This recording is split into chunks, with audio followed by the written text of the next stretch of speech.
All right, here we go. Hello, everybody. How's it going? Today is December 4th, and it is the year of our Lord, 2019. How you guys doing? Let's see. I now have 3 Facebook streams working for me. I've got Periscope and I have YouTube running right now. My moderator today in chat is going to be once again the mighty Sam Bada, so pay attention. And then I think Conk might be in the chat as well.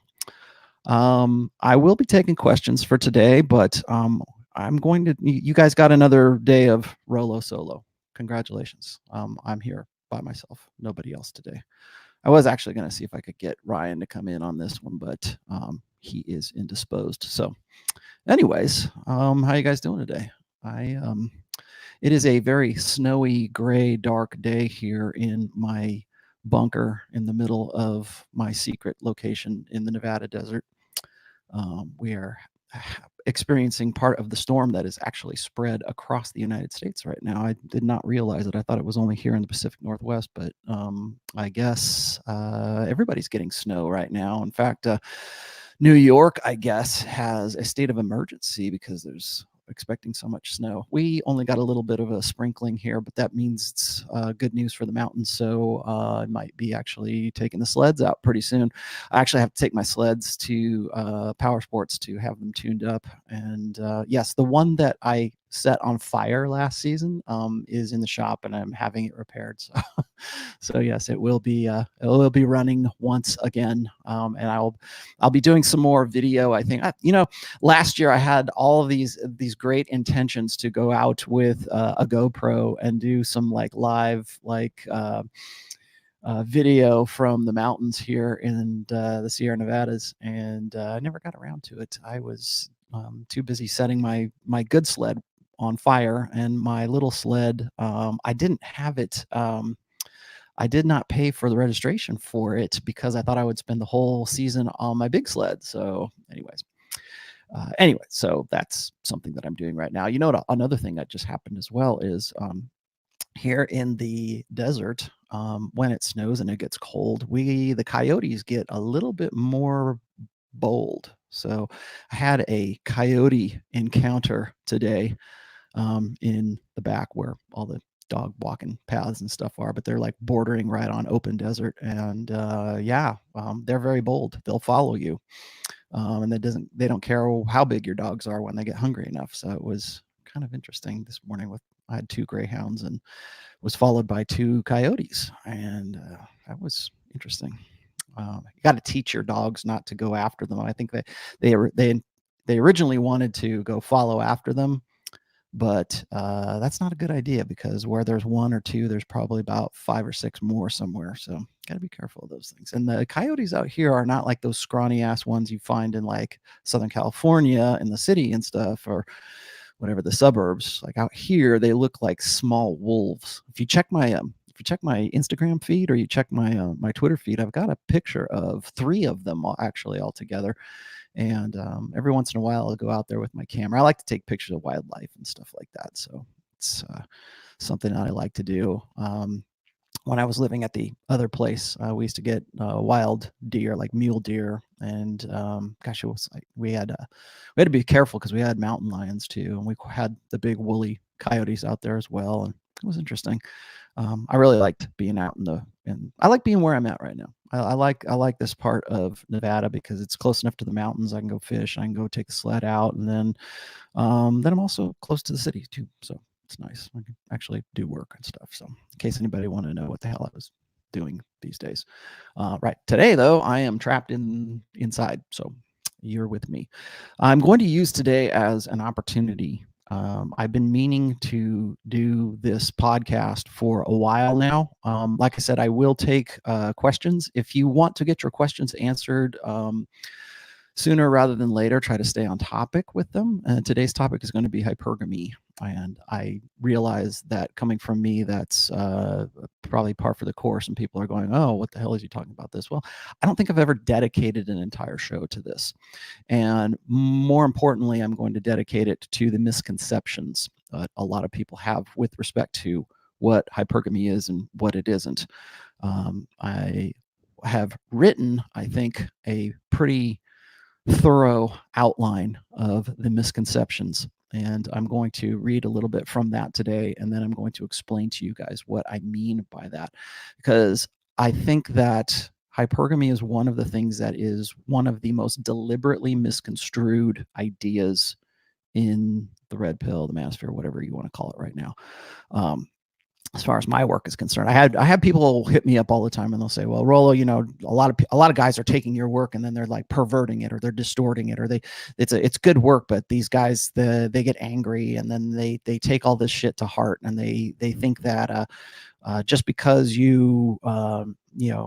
because women are hypergamous, that they become hopeless and nihilistic, and you need to give them hope and everything. And I have written posts about that too, but they simply don't want to refer back to any of that stuff. I've written a lot of stuff. I have almost, I think I'm at 700 essays right now. I've been writing. The Rational Male started in August of 2011. So next year I'll be coming up on the 10-year anniversary of the blog itself. The book's been out for the first book has been out for 6 years now. October 1st was the 6-year anniversary for the book.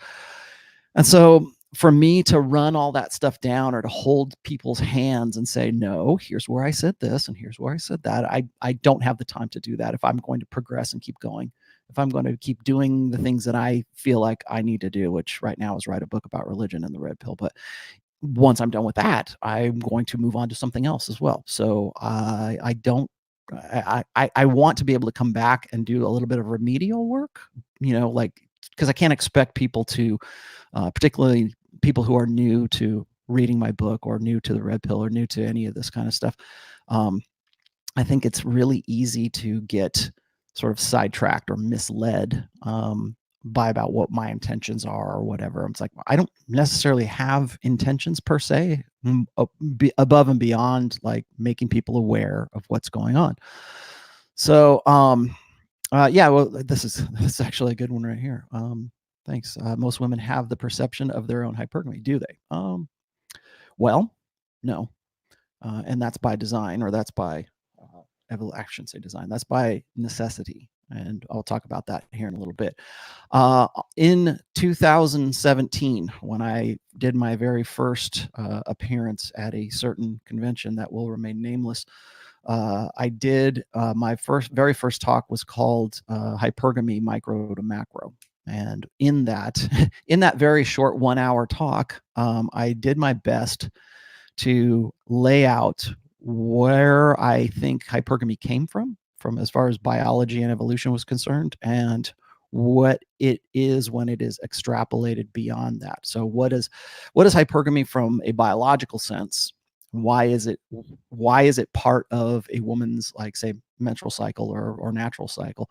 And then from there, how does that influence women's mating strategy? How does that influence them personally? How does that influence their personal relationships with one man or in a family?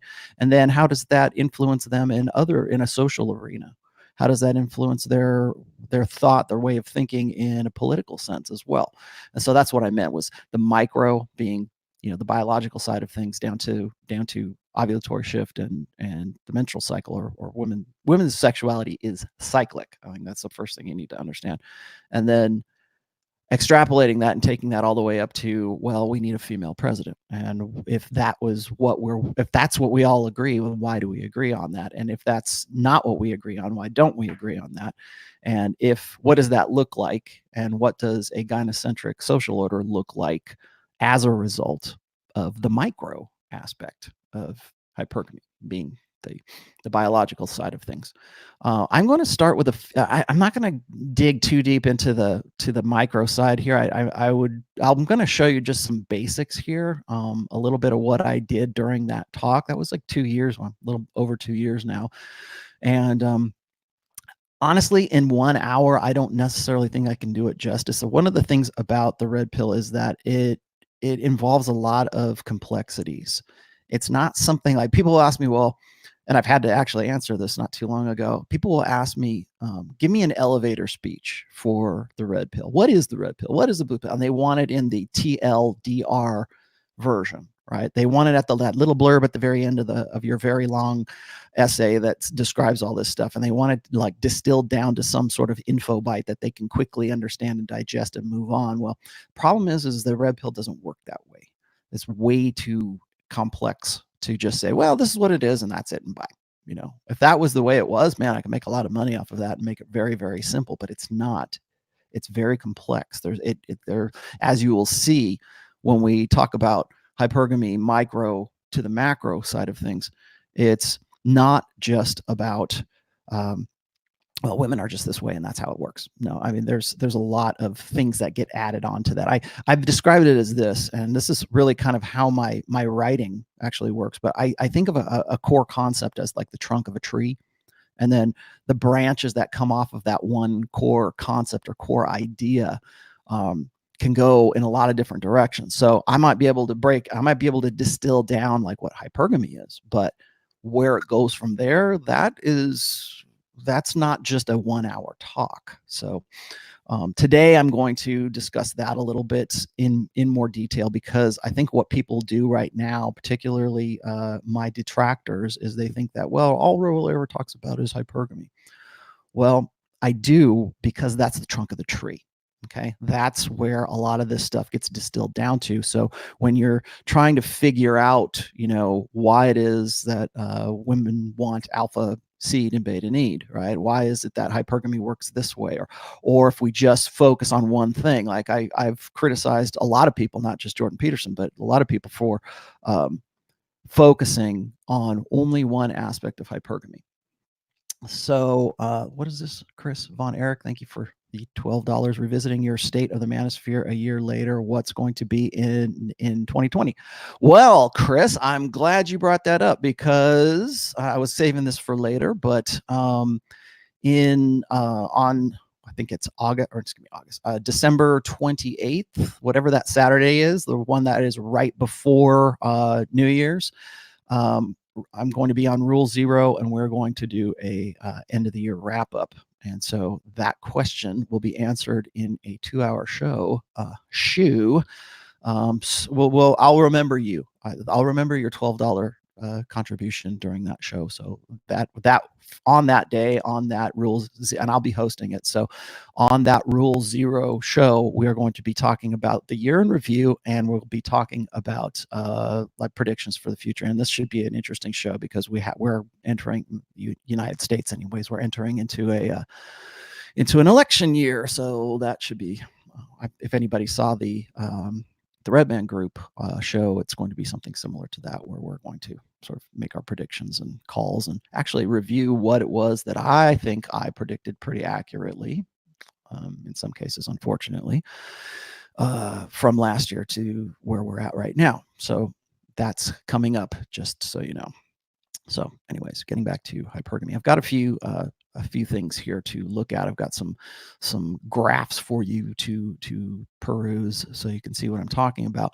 I'll just throw this out there really quickly. When I'm talking about hypergamy, I think the thing that most people don't grasp is they want to say alpha fucks and beta bucks, and that's all hypergamy is really about. It's just, all it is those two things. And usually people don't like to consider the alpha seed, alpha fucks, short-term breeding side of hypergamy, because it's not something women want guys to focus on. They'll focus on themselves. They'll be happy to compare notes on any number of forums or on Tinder or whatever. All you gotta do is look at Tinder, and you can see the alpha seed side of hypergamy right there.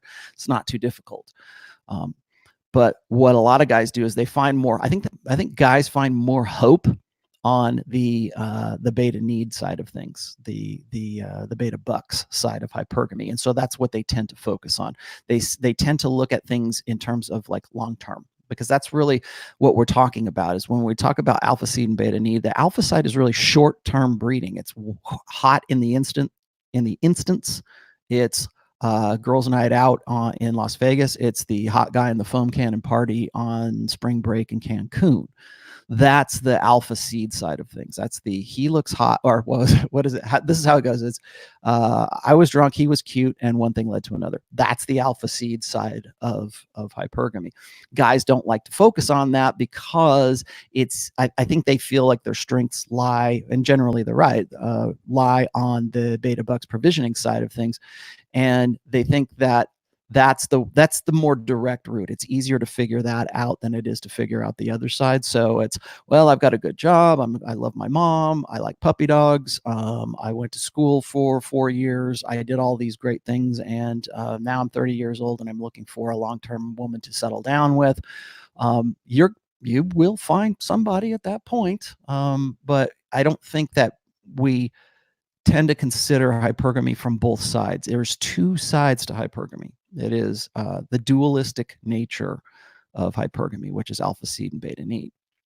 And that, I think, is where we need to start, because that's a really big misconception, is guys only focus on one side. So when I watch, whenever I see Jordan Peterson talk about hypergamy, that's all he talks about. And the reason for that, I think, is because he's never had an experience with the opposite side, with the alpha seed side of things, because he's a success story when it comes to beta idealistic, sort of Pollyanna understanding of, high school sweethearts, and high school sweetheart, but like focusing and fixating on one woman, like the soulmate myth. The soulmate myth happened to work out for him, or at least he believes that it worked out for him, but as such, he doesn't have the experience to really talk about the opposite side. So when I hear him discuss hypergamy, it's almost exclusively about the beta buck side. It's almost, well, women are looking for a long-term security mate and blah, blah, blah. And from that aspect, he's definitely right, but there's more to it than just that. And I don't want to just pick on him, because I think a lot of guys are uncomfortable trying to say, well, women also have this side. They're also focused on the alpha fuck side of hypergamy, because if they do focus on that, I think that a lot of them think they're going to ruin their chances with women if they bring that up, because by doing so, and I do this all the time, and I'm used to having people throw rocks at me for this, but most guys aren't. So when they say, well, yeah, but women also want a hot guy, and when they're in the proliferative phase of their menstrual cycle, they're looking for a guy with a V taper and a strong jaw line, and is, has good pecs and six-pack abs, and pretty much all of the basic facts that people will throw at you about Tinder, right? Tinder is social Darwinism at its finest, but it's also almost specifically rooted in the alpha seed side of hypergamy. In fact, I've gone on record, and I'll go on again, saying that Tinder is an app that is used to facilitate female hypergamy, and probably knowingly so. I think a lot of guys think that if they go, like, I counsel guys who are like 45 to 55 years old who get divorced, and they first place they go, well, I want to go on Tinder, and they go on there, or they'll go on OkCupid, and they think that this is the way the kids are doing it now, so let's go, right? And they don't realize that they are only they're putting themselves in the sexual marketplace, but they're doing so from only one angle, which is, unfortunately, and without them knowing, unwittingly, that they're putting themselves into the sexual marketplace based on the alpha seed side of hypergamy. And they don't realize, well, I can't, I think it was Friday last week, I got a call on Pat Campbell's terrestrial radio show from a guy who was, again, the most common complaint is, there's no good women out here, Rollo. I can't find any of them. They're all they all have baggage. They're all single mothers, or, I can't find a 38-year-old virgin. I can't find a woman who is, like, between 35 and 40 years old, who doesn't have baggage, and who doesn't who is never married, or wants to do what I want her to do. And yeah, and because and why can't you, I keep telling these guys, they need to go out, and they need to, there's a whole series of things. I don't want to get too deep into that, but most of these guys, their frustration comes because they've put themselves into a market that is based on the alpha fucks side of hypergamy, and they're wanting to start a relationship based on the beta bucks side of hypergamy, and they don't understand where they are, what they're doing in that respect. So this is one side that I think a lot of guys, like the alpha seed side of hypergamy, the short-term sexual, the primary reproductive side of hypergamy, guys don't like to discuss that. They don't like to throw that in women's faces because they know that in doing so, it sort of reveals the game. And it says, look, I know you're after just, hot guys, whatever. But what happens then is if you say that, if you, even in the most measured way that you can present the alpha seed side of hypergamy to a woman, it always sounds like a guy's complaining. It always sounds like the guy is crying or whining, or he doesn't measure up, so this is why he's crying. But he's not. He's just basically talking about this and saying, don't you agree? This is why you should never talk about the red pill, by the way. Don't you agree that women have alpha fucks and beta bucks? And just because you focused on the alpha, this is the alpha seed side, by the way. Just because you focused on the alpha seed side, you are instantly categorized as an incel, or you're instantly categorized as you just don't measure up. So that's why you're putting that out there. You're making women feel bad for that. No, I'm just analyzing it. I'm just talking about it. And that's another thing. Is a lot of critics, a lot of my detractors, well, I mean detractors, a lot of my more uneducated detractors believe that if I talk about something, it necessarily means that I am endorsing that particular thing. So if I talk about, like, there was a guy recently, I was in my Twitter feed that somebody sent me this story about a guy, another husband, who ended up killing his 2 boys and his wife, and then himself once again, and was, of course, as you might guess, in the middle of a pretty ugly divorce settlement, or divorce, probably, was zeroed out. And that's the first thing that comes to my mind, first thing that comes to most guys' mind.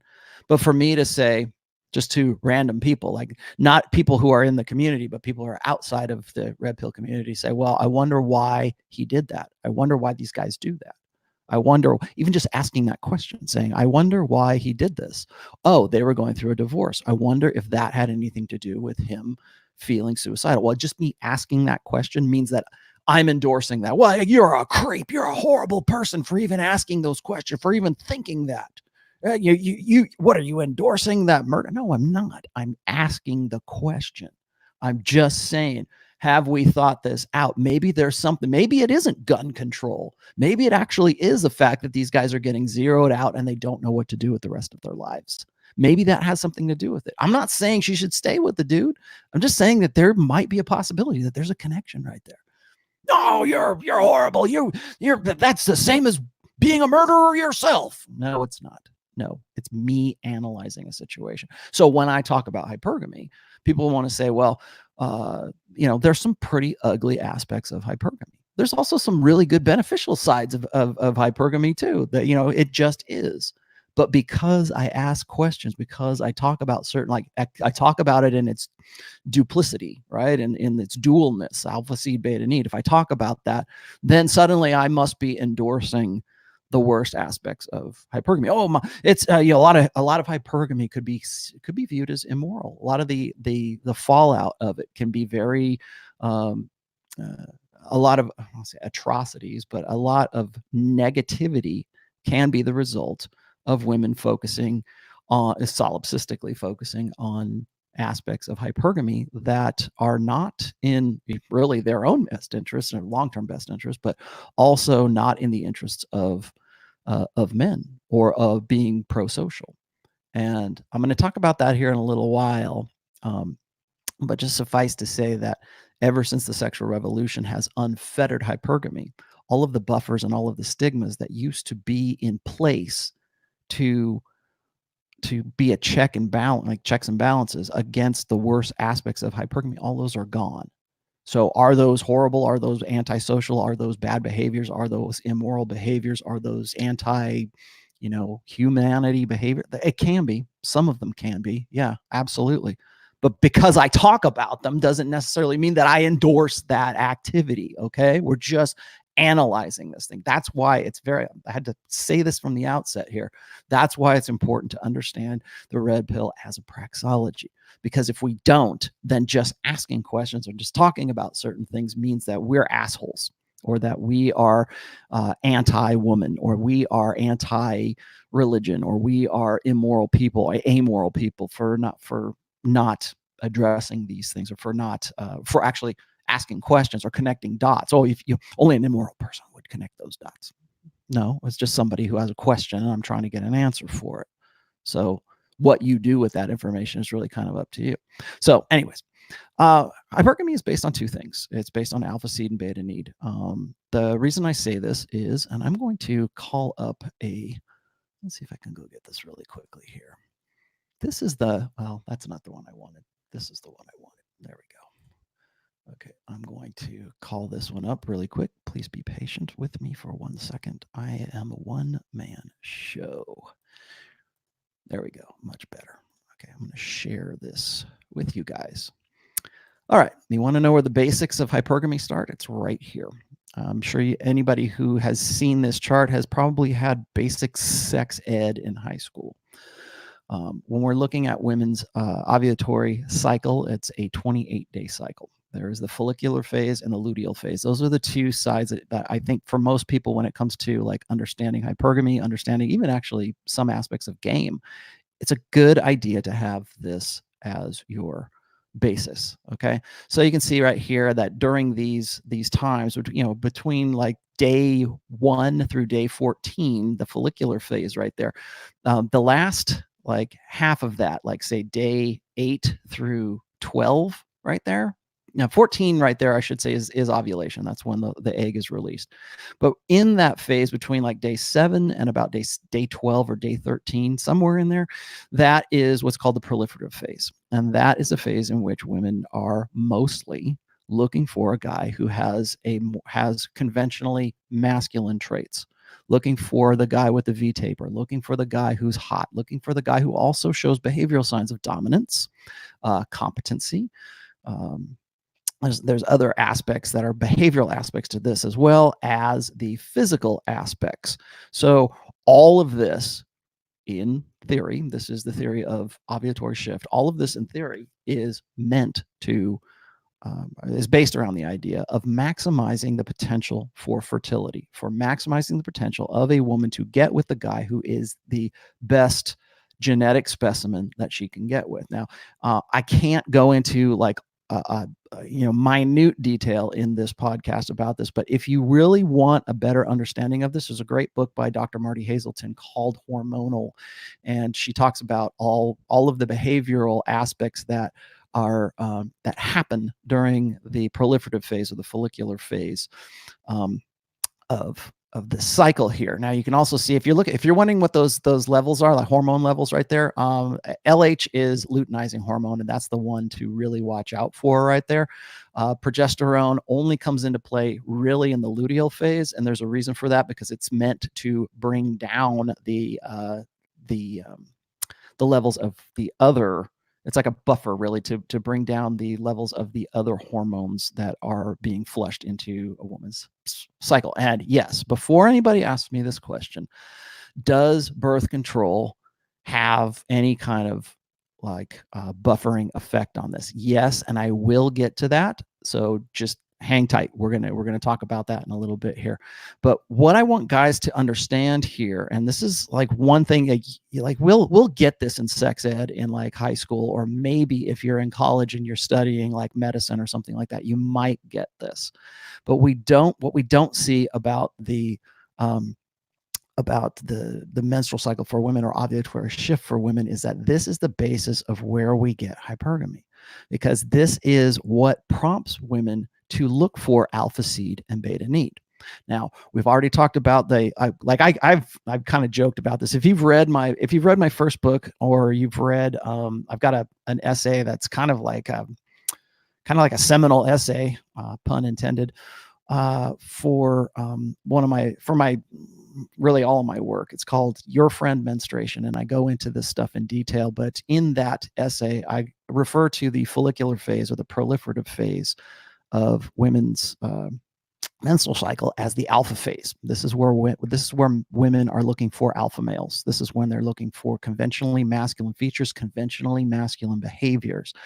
It's and another really great book to read would be I think it's David Bless who has something on this, but it's the sexy sons theory, is that women are more attracted and more aroused by guys in this phase because who are more conventionally masculine, because they're looking for the best genetic specimen that they can breed with.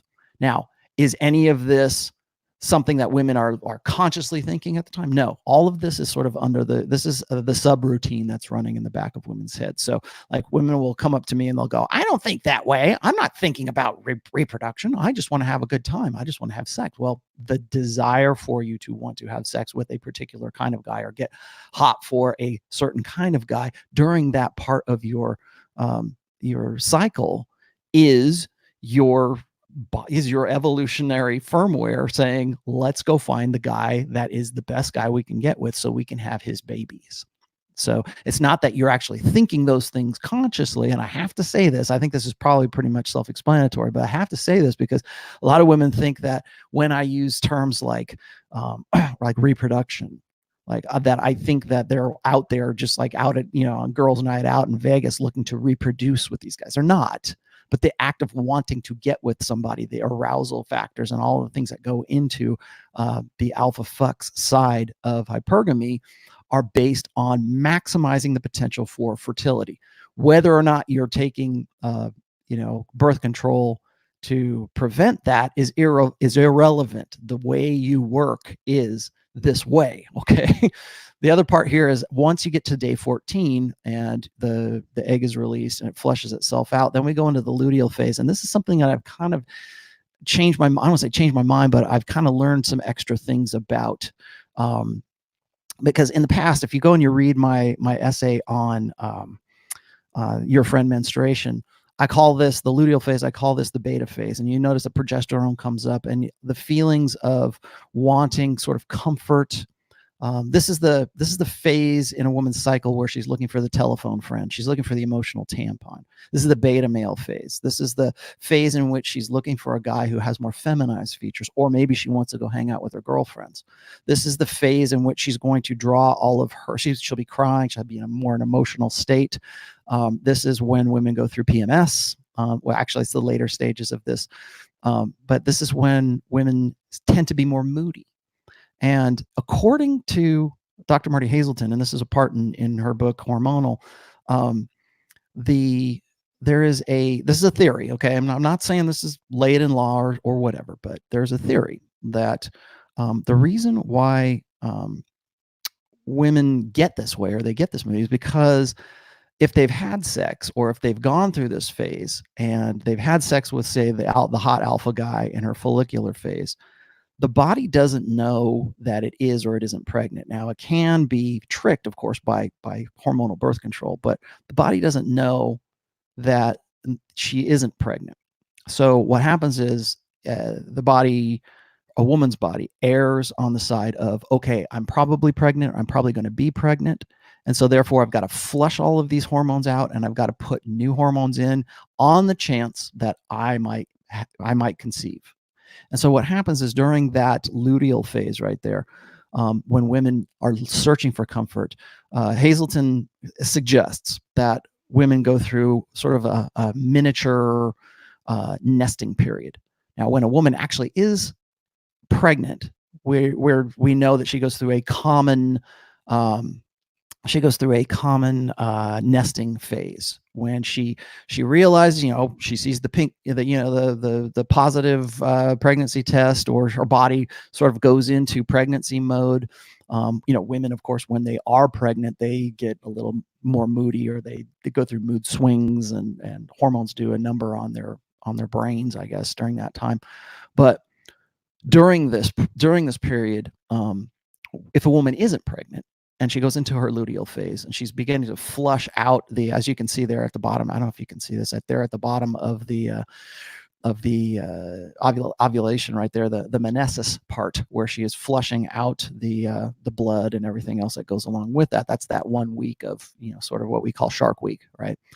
During that time, or I should say prior to that time, there's a nesting, kind of a short nesting period that comes where she's looking to find comfort in friends, looking for support, looking for that beta provisioning, looking for security, because if she is pregnant, she is going to be at her weakest, at her most vulnerable, if she has to in some way deal with the child. So there's this kind of mini preparation, I guess, per cycle, where that woman goes into that mood where she needs the comfort. She's looking for her friends. That's when she calls her beta orbiters and says, "Oh, I can't believe he's such an asshole. I would never go out with him again, blah, blah, blah." And the betas are like, "Yeah, babe, I would never do that for you. I'd be a perfect boyfriend for you, boy. Oh, if you're pregnant, man, I'll be right there for you every time." That kind of stuff. That's the nesting need that women go through. And they want to talk to their moms. They want to be with their friends, and so that's when they want to sit down and watch a movie and eat Ben and Jerry's. That little nesting period right there is where women draw into them. Like and this might be the case if you are like a beta orbiter. It's during this period that women will draw you in, and they need a shoulder to cry on, or they need somebody who's going to be there for support. They're looking for that security side of the hypergamous equation right there during this side of ovulatory shift. And so then what happens is, as we get towards the end of the 28-day cycle, and as you can see in menesis, that's when women go through PMS, which is postmenstrual syndrome, I think what it is, or premenstrual syndrome. I can't remember how they call it now. But during that's when women act bitchy, right? That's when we say, "Oh, she's bitchy. She's PMSing," right? And it's so common that even women can't avoid the stereotypes of it. Like, yes, when you are at that part in your period and you're having cramps and you're flushing out all of that, all of the blood that you didn't use, what that is that's a woman's body telling her mind, "Damn it, no, we're not actually pregnant. We need to start this shit over again. We need to go back into the follicular phase, and we need to look for another guy, and we've got to start this process all over again." And so what happens then is this is, again, theory, one of the reasons why women get bitchy and they go through the PMS and they push people away, push their beta orbiters away during this part, is because they know that they're going to have to go back and do this over again. They're going to have to go back and cycle this again.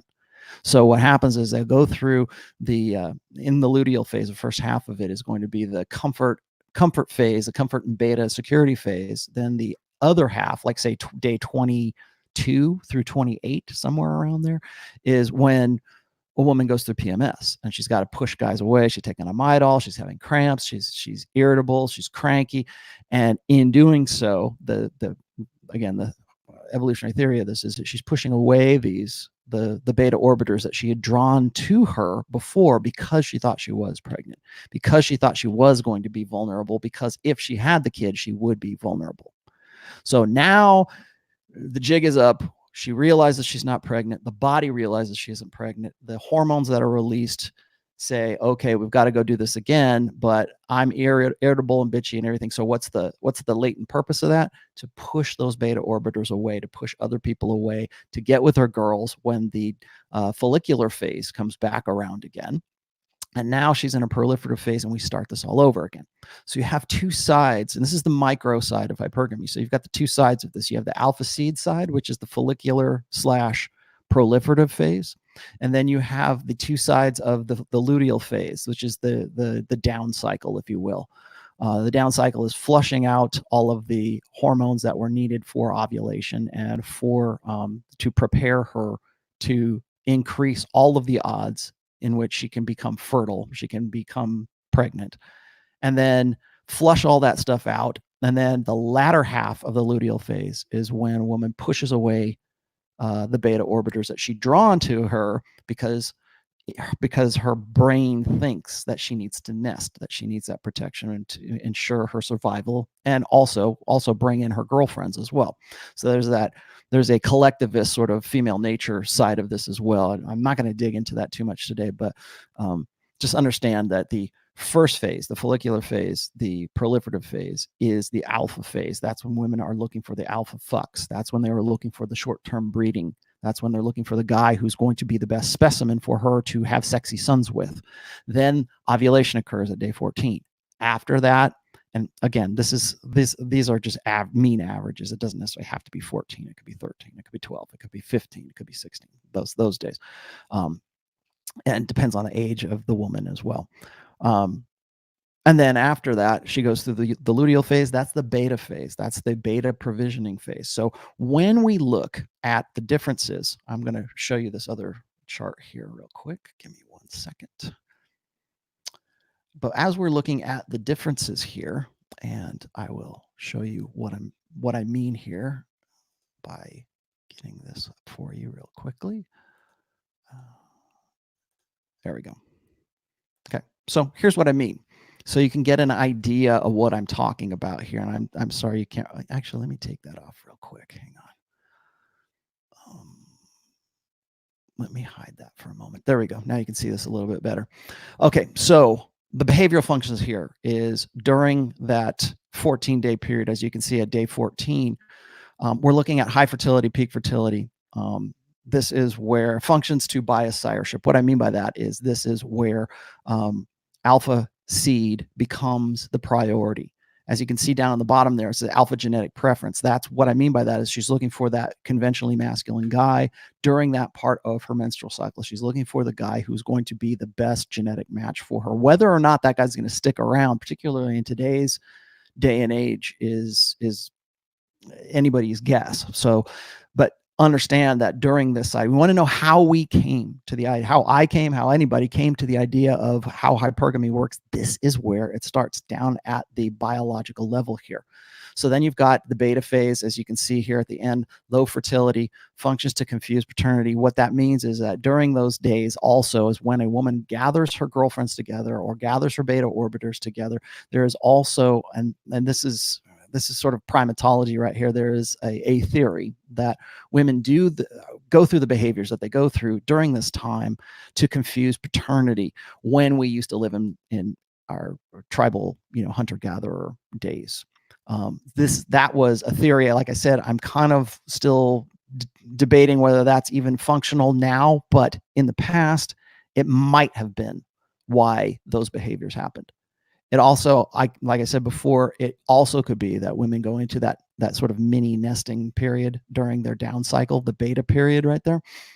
And so here's, as you can see, the other thing that's been floated out there, and this is just sort of a side note, is if you can notice down here at the very bottom where I say, or where I've put on this, the less selective and the more selective. The more selective means more selective as far as masculinity, is conventional masculinity.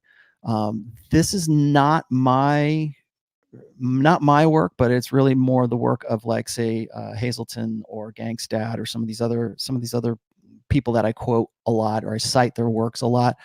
There is a theory that women actually do go through a period of estrus. It has been said that human beings and certain primates have hidden or concealed estrus, but and that's still true, but there was a theory that human females don't actually go into estrus, that they can be reproductive or they can be sexual at any part during this whole cycle. So, like, guys will tell me, well, and I've done this myself. Like, I know women who have been on the rag and they still want to have sex with you. Now, I'll explain to you why that is here in a little bit when we get to the misconceptions. But guys will say, well, but Rolo, I've had sex with my girlfriend or my wife when she was on the rag, or I had sex with her when she was in day 21 or whatever, and she seemed really into it. There's a reason for that. I'll explain that to you guys a little bit later on.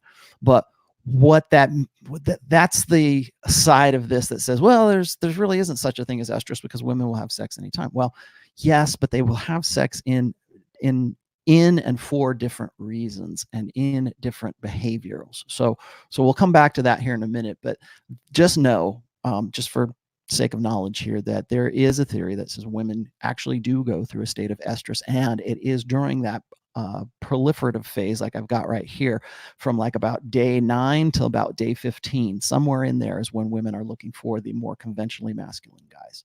So there you have that.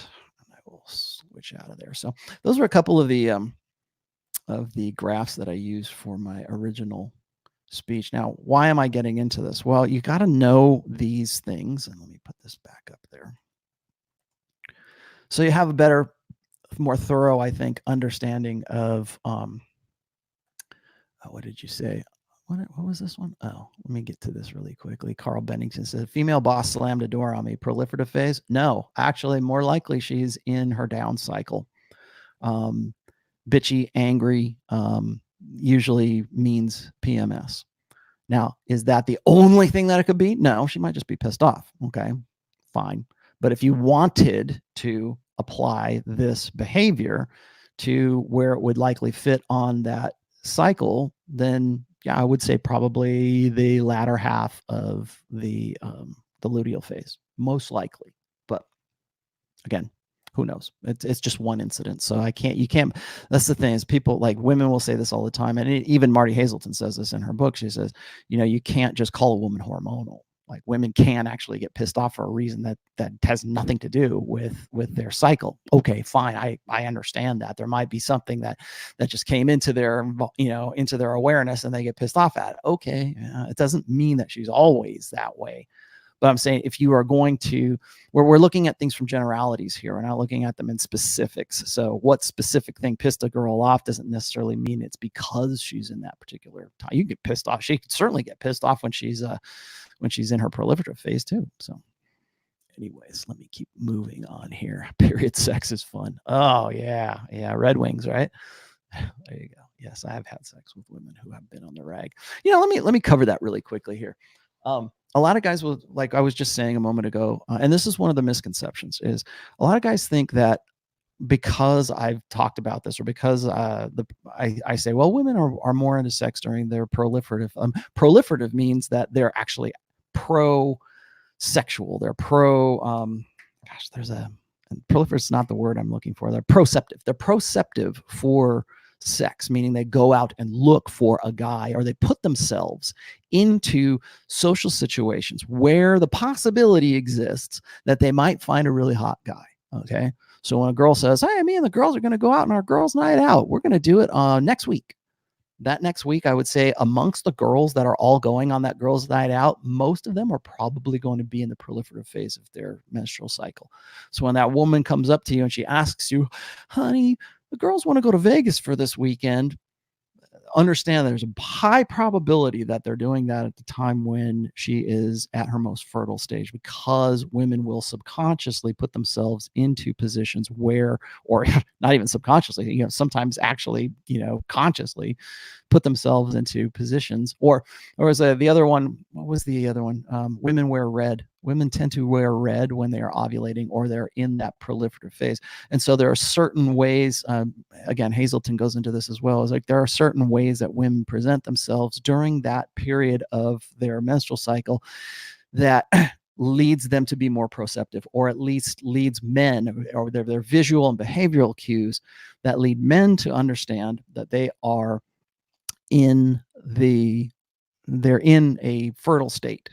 So when a woman wears red, now does that mean that whenever they wear red, they're always in front? No, but the likelihood is, the more common thing is, when a woman wears what is it, hoop earrings, she's probably in a proliferative phase. She wears red, she's probably in a proliferative phase. Doesn't mean that she's automatically that way, but I'm just saying that these are the commonalities here. So the other one was they've been done studies about scent. Pheromones are actually a real thing, so don't let anybody tell you that they're not. How significant they are, I don't know, but pheromones are a real thing. And does that mean if you go get soap, like was it gentleman soap? I don't know what the fuck to call it. Is it anyway, hormone soap? I don't know. I don't think so. I don't know. You guys tell me, man. I just work here, guys. So anyways, there are cues, visual, audio, like when audio. Here's a good one. The husky voice, the sexy voice. When women want to have sex with you, their voice will come down in timbre. And it's that husky, sexy voice. Or there will be visual cues such as her what's called sexual ornamentation, wearing earrings, wearing the red dress, wearing something sexy, wearing something more provocative. So when women say, "Oh, I'm not asking for it," it's like, well, yeah, you're not asking for it, but you are dressing that way because you are proceptive to sex at that point. Maybe not with the creep that you don't want to come and approach you, but you are if Tom Brady is in the room, right? Or Liam Hemsworth is in, or Chris Liam is his brother.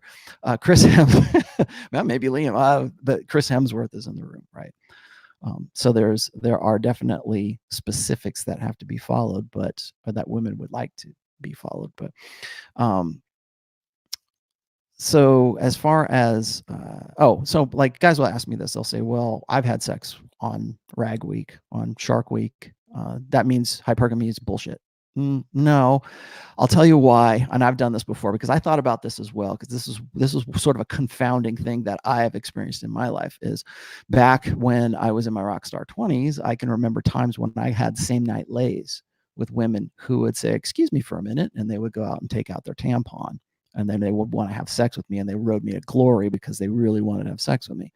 I've had those occasions, so I know that it's not just when a woman is in her proliferative phase that she can still have highly enthusiastic sex. Why is that? Well, there's a few things. A lot of primatologists believe that that apes will, or they see this happen. They say that the female apes in a troop, whether it's chimpanzees or gorillas or whatever, or bonobos, will grant sexual access to beta males in exchange for things, like in exchange for grooming, in exchange for childcare. Like, you take care of the baby, you take care of that alpha's baby over there, and you can have sexual access to me, but only in the time when she is not in estrus. And so when she goes into, when those female apes go into estrus, that's when they push away all the beta males, and they are proceptive for the alpha male leader of that particular troop. So the theory is this, is that women have sex for other reasons than just reproduction. And those reasons are usually either survival based, or they are for reproduction to convince an alpha male to stick around, so that when she does come back around to her proliferative phase, that guy's still sticking around. This is misconception number one. Okay, guys always think that if they get with a woman, like MGTOWs love this, they say, "Well, what's the point in getting with a girl? Because if a better guy comes along, or a more alpha Chad comes along, then she's just going to jump ship. She's just going to leave me, and all of that effort and energy and everything I invested into the relationship is going to be worthless." Well, no, because one of the things that, as far as Hazelton studies, is this: is that during ovulatory shift, the idea is this, is that if a woman is not paired, then yes, she goes out and she makes herself presentable, and she goes through the sexual ornamentation and everything that I've just said. If she is in a unsatisfying, quote unquote, unsatisfying relationship, she might look outside that relationship during that time to look for another guy, or to be open to having sex with that other guy. That doesn't mean she's going to dump the guy, but she might go have an affair or a fling or a same night lay with the guy, if she is in a relationship that she determines, and this is the words they use, in an unsatisfying relationship. If those women happen to be in a satisfying relationship, they were more sexual with the man that they were with. Obviously, they want to, if they're already with the guy, why jump through all those hoops and go through all that stuff to go out? And this is why I tell guys all the time, is like, when a woman asks you, "I want to go out on a girl's night out," the question isn't whether or not you should say yes or no. The question is, why is she asking this in the first place? Because she wants to go out and put herself out and make herself more available. Same thing, I've used this, and people will hate me for this, but I've used this example for Instagram boyfriends. So because we live in the social media age, women want to put themselves out there because they want to see what's available. That's what Instagram is for. What is available? "Oh, you look cute, girl, go." Okay, we can say it's a social thing. Yes, when the coin of the realm in girl world is attention. Got it. But why is a woman acting sexy and pouty and doing these, kind of suggestive, provocative pictures that her boyfriend's taking pictures of her so she can go and put it on Instagram? Why is she doing that? Because she's advertising. She wants to see what's out there, what is available. That's a low investment, low risk way for her to go and do those things. And the guy is stupid enough to go, oh yeah, sure, honey, I'll take a picture of you. Yeah, let me go hang over a boat, or let me go do something dangerous. Let me hang off a cliff so I can take a picture of you. Those kinds of things. So those are low involvement, low effort, low risk, low investment ways for a woman to go today to go and test those waters. But so does that mean that a woman is going to automatically just go off and well, no, because all women don't have the same capacity or have the same ability to maximize hypergamy.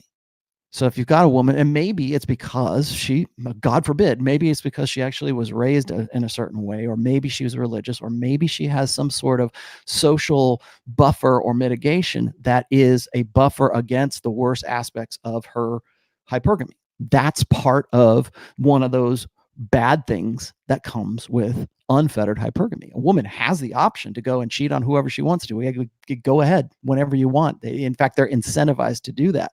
When women don't do that, it's because there is a buffer there. There is something that is preventing her or mitigating her. She might want to, and that's the hindbrain subroutine that's going on, makes her want to go get with the hot fireman, but she has some sort of moral compunction, or she has some sort of buffer that separates from actually engaging in that. So just because a woman can doesn't mean that she will. And there are, believe it or not, there are still women who have those buffers in place that aren't necessarily going to go run off with the first guy because they know that they can. And that's I think that's where a lot of guys get sort of hung up on hypergamy, is they believe that it's a straitjacket. And that was the first thing I was going to read here to you guys in just a moment. Hypergamy is not a straitjacket. I'll tell you here in just a section. What do we got here? And by the way, if you guys want to get your questions in, as long as they're on topic, I'll read them right away. If they're not, I'll save them for the end of the show. Raziel Schnitzel. Nice. Thanks for the clear explanation, Rolo. You're welcome. A question on the unrelated topic. Do you know body fat levels in men have relationship with testosterone levels? Yes, I do.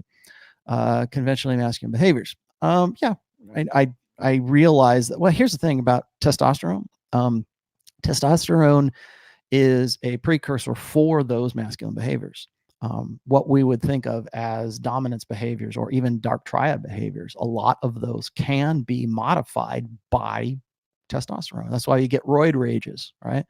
That's why you get guys who. Oh, the other thing was, here's a really good one. You want something on that little tip right there, is when men defeat a rival, when men crush a guy. I was listening. This is what this is. Thank you for asking this question.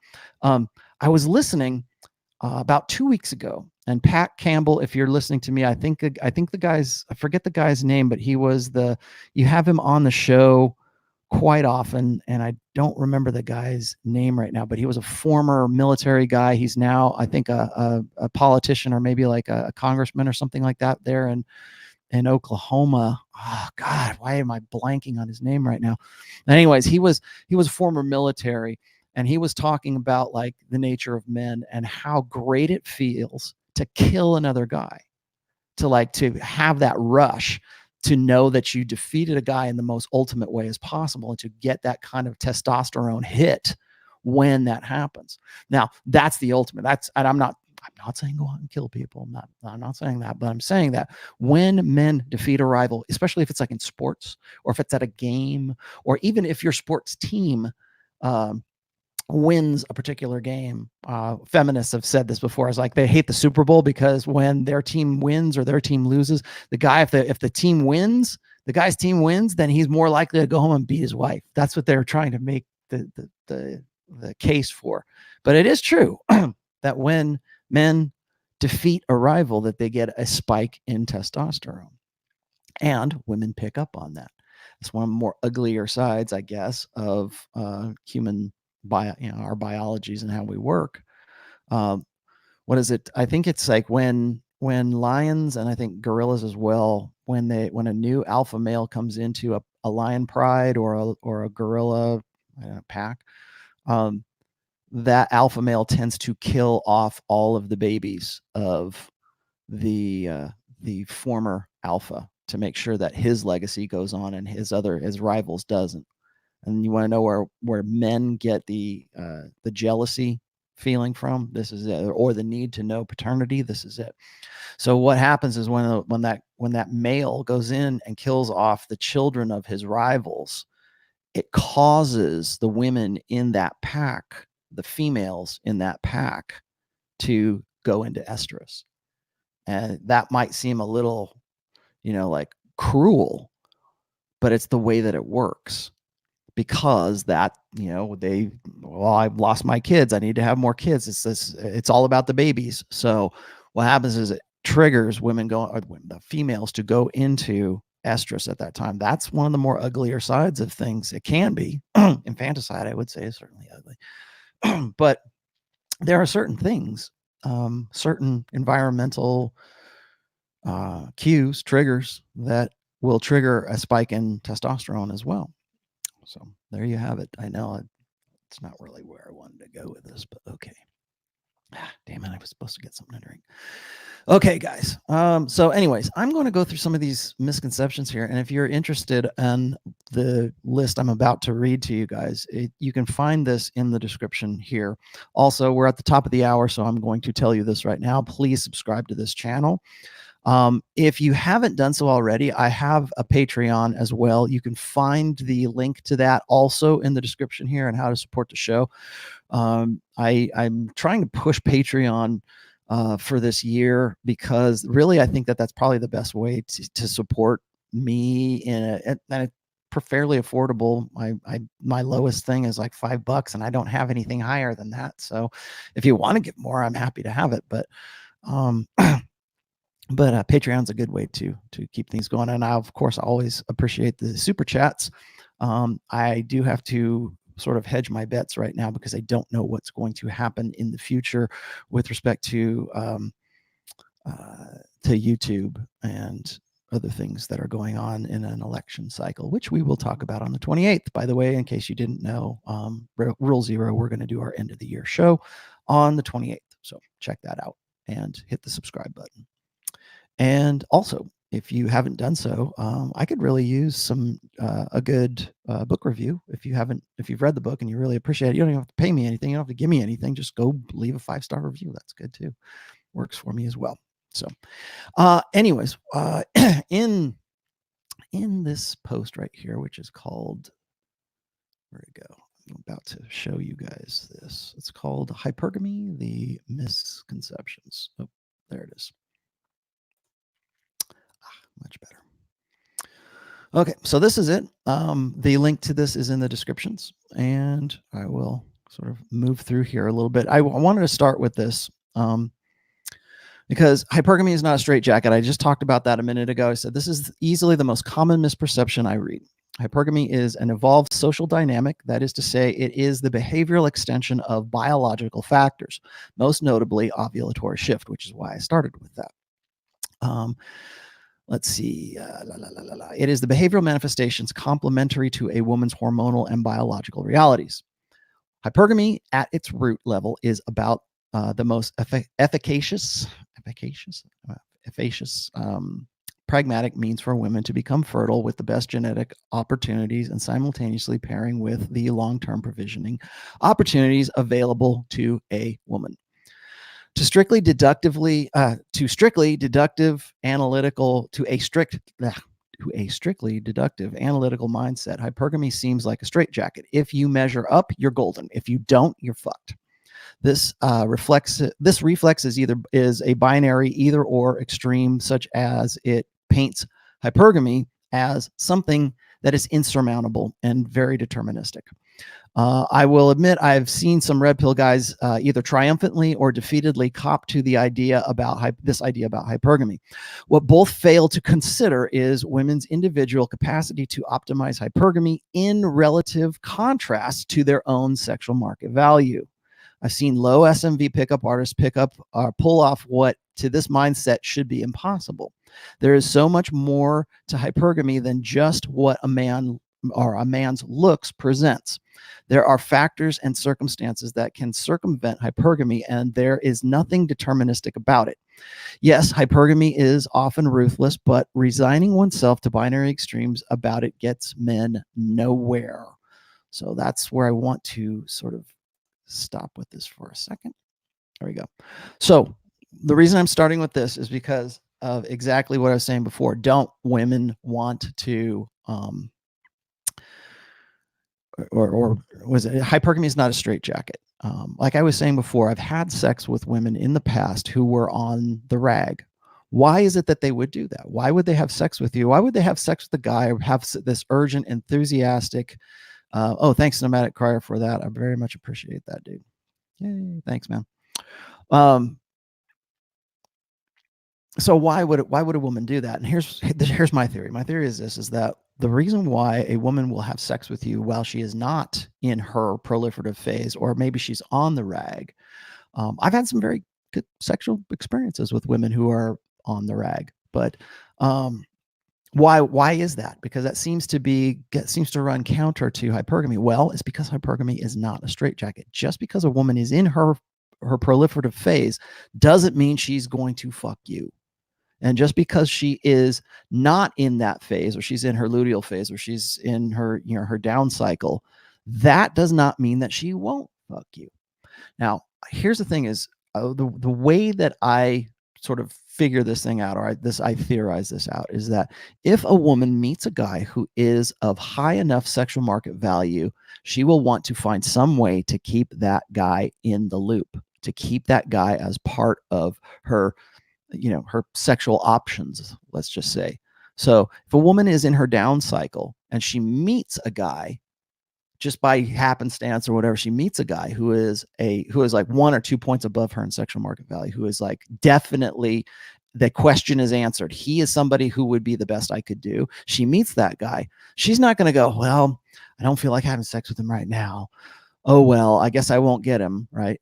Hypergamy can't wait for those things. Hypergamy can't wait for the right opportunity sometimes. So if a guy comes up, a golden opportunity comes up, she's going to want to have enthusiastic sex with that guy for the reason of keeping him on the hook, keeping him in her sort of circle.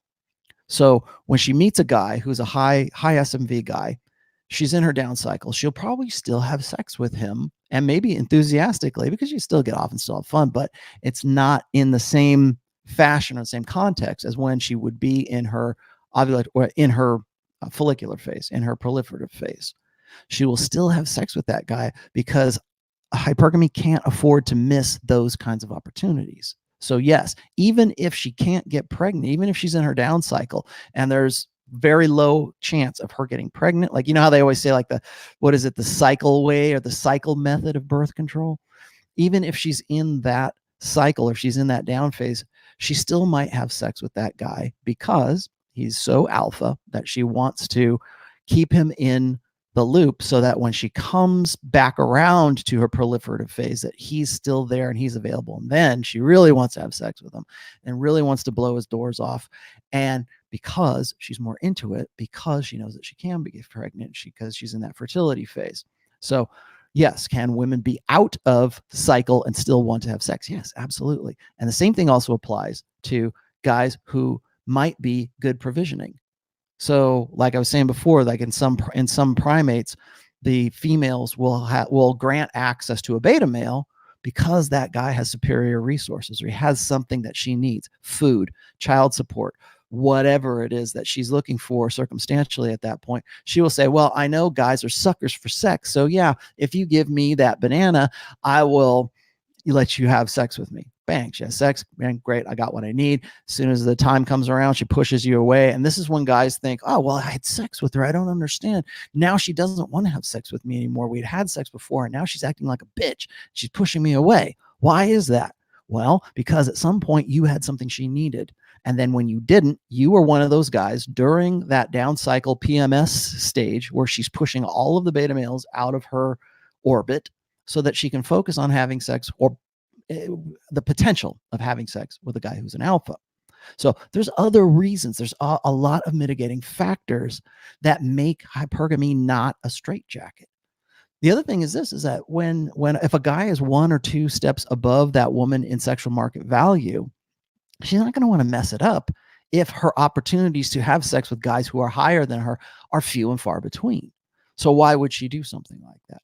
Also, it is dependent on her own sexual market value.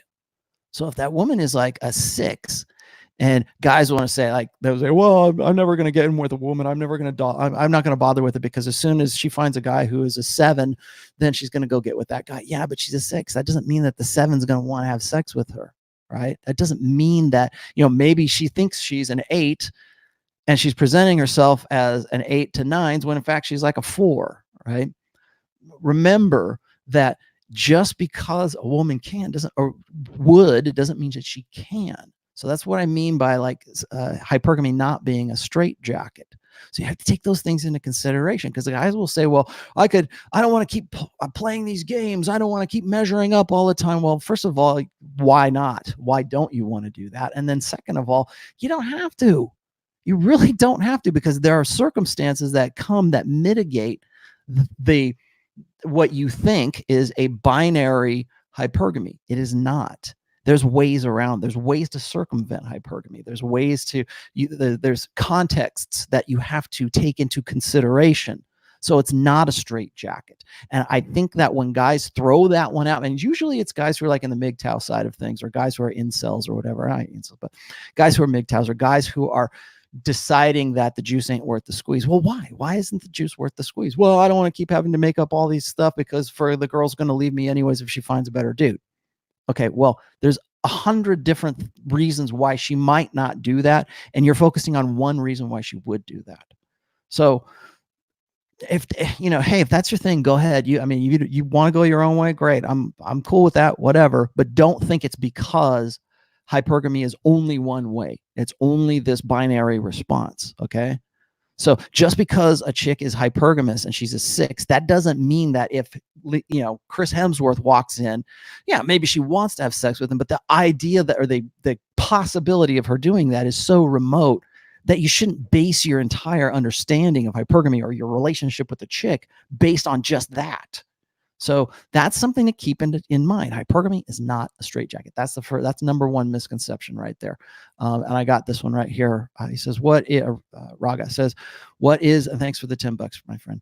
What is the relationship between being promiscuous and hypergamy, and why unleashed hypergamy is self-destructive to women if that is their sexual strategy? Okay, here's what I'm going to refer you to do is, if you want to understand promiscuity, read this. This is Tim Burkhead's book on promiscuity. It's actually sperm competition in animals.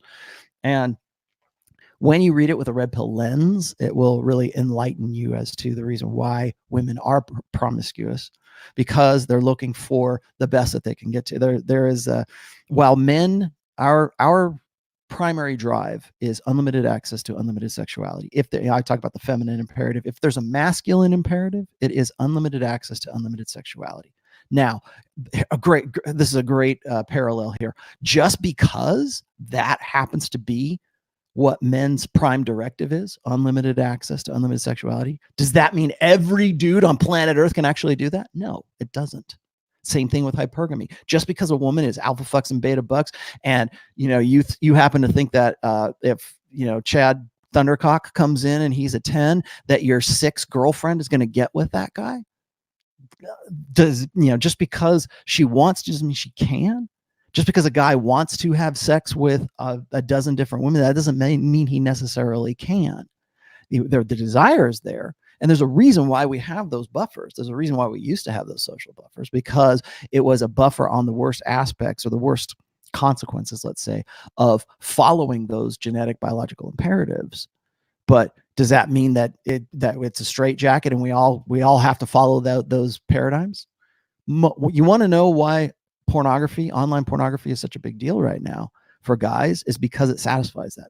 It satisfies unlimited access to unlimited sexuality. So does that right there ought to show you right there. Of course, the reason guys are into porn is because they can't follow that. They're the 80%ers, man. They're the 85%ers, I guess now, who don't have the options Either they are too unattractive, or they are not good provisioning material, or whatever. They're losers who jerk off to porn and eat pizza on the weekend. I don't know, whatever the reason is they would like, I'm sure they would like to, but they can't. So they've got to find other mating strategies to work within the context of what they do have. And in today's society, sometimes that solution happens to be jerking off to pornography. So, but like, why? I hope that answers your question. But as far as promiscuity is concerned, it's for genetic diversity is what it is, in animals and in human beings.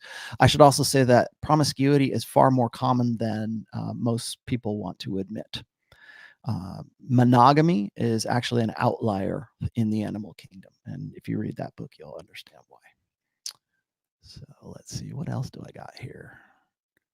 You guys are awesome, man. $50. Thank you, Nomadic Crier, for that one. And I'm glad to have you as a Patreon. I should say this: if you're going to be a Patreon subscriber, even at the lowest level at five, I do plan to start I just got on eWeber for an email.